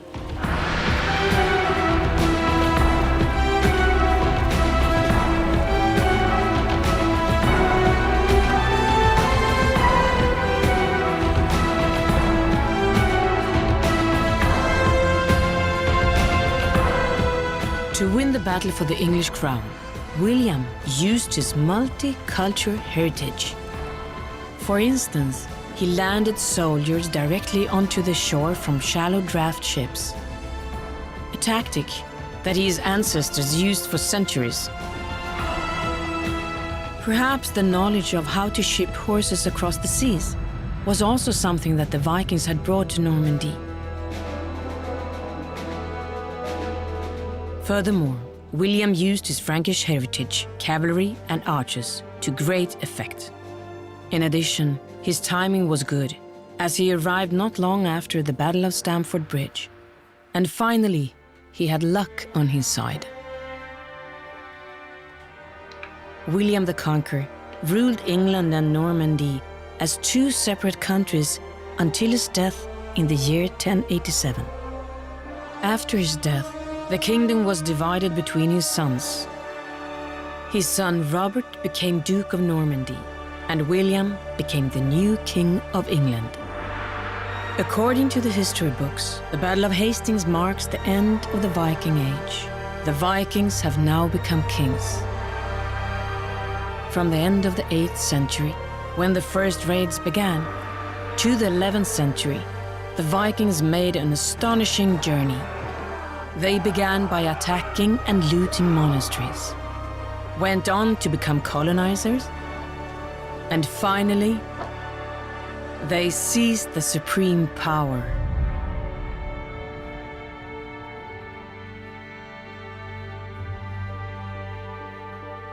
Man kan ställa sig frågan vad det var som gjorde att vikingarna försvann till slut. Det man ska tänka på då är att vikingarna var ju flera länder. Det var folk från flera olika länder. De hade under flera år etablerat sig både nere i Europa, i England och på öar i norra Europa. I och med kristnandet i Skandinavien så övergår man också till ett ideal i samhället som inte baserar sig på att man ska plundra och döda sina medmänniskor, utan att man snarare ska handla och hålla fred. I don't necessarily think it's right to talk about an end to the Viking Age. This is an arbitrary historical period that we have constructed. Je pense aussi que ce qu'on voit à ce moment-là et pourquoi on ne retrouve plus d'attaques vikings comme on les a vues au 9e et au 10e siècle, c'est un changement de manière plus générale sur les formes de pouvoir, où on a à présent des royaumes bien établis, des entités politiques fortes qui ont d'autres intérêts et aussi d'autres sources de revenus. Dessutom, när då vikingarna har integrerats så mycket i Europa som de har gjort vid det här laget, så är de kristna, de är en del av det politiska samhället. Sociopolitiken är det viktiga. Maktallianser, förhållanden, de blir en del av politiken och maktfaktorerna i hela Europa. Donc, dans l'ensemble, on voit une évolution qui suit une certaine forme d'opportunisme, où les stratégies, en fait, s'adaptent à qu'est-ce qui est le plus rentable dans un contexte donné. Donc, quand on part du contexte du 9e siècle, où on a des entités politiques assez faibles ou qui ne sont pas en mesure de se défendre, on a ce phénomène de pillage plutôt anarchique, qui évolue donc vers des formes plus organisées d'exploitation des richesses. De blev för stora för att kunna fortsätta ha det traditionella vikingatida samhället. Man började istället bygga städer, mer koncentrerad makt. Människor blev mer beroende av ett större sammanhang, och då kan man inte hålla på och åka och slåss till höger och vänster, utan man måste anpassa sig till de här förhållandena. When we think about the events of this time that we call the Viking Age, we really need to appreciate the impact that they've had on the social and political development of Europe over the past millennium. It was the events of 793, the events of the mid-9th century, and eventually of 1066 that shaped the political landscape of Europe. And I think it's important to appreciate the continuities between the Viking Age and the modern day. It was these processes of raiding, trade, warfare, and colonization that effectively shaped the social and political landscape of Europe today. And therefore, without the Viking Age, I don't think we'd have the modern world as we know it today at all.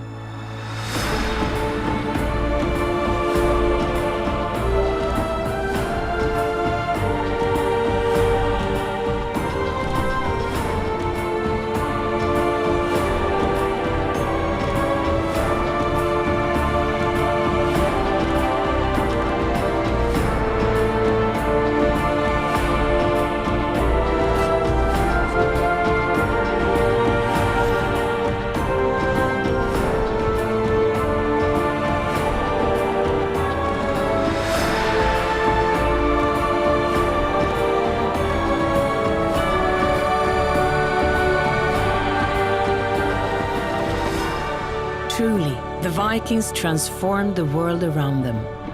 We have only just scratched the surface when it comes to history of the people who performed these feats. There is much more to be told and investigated.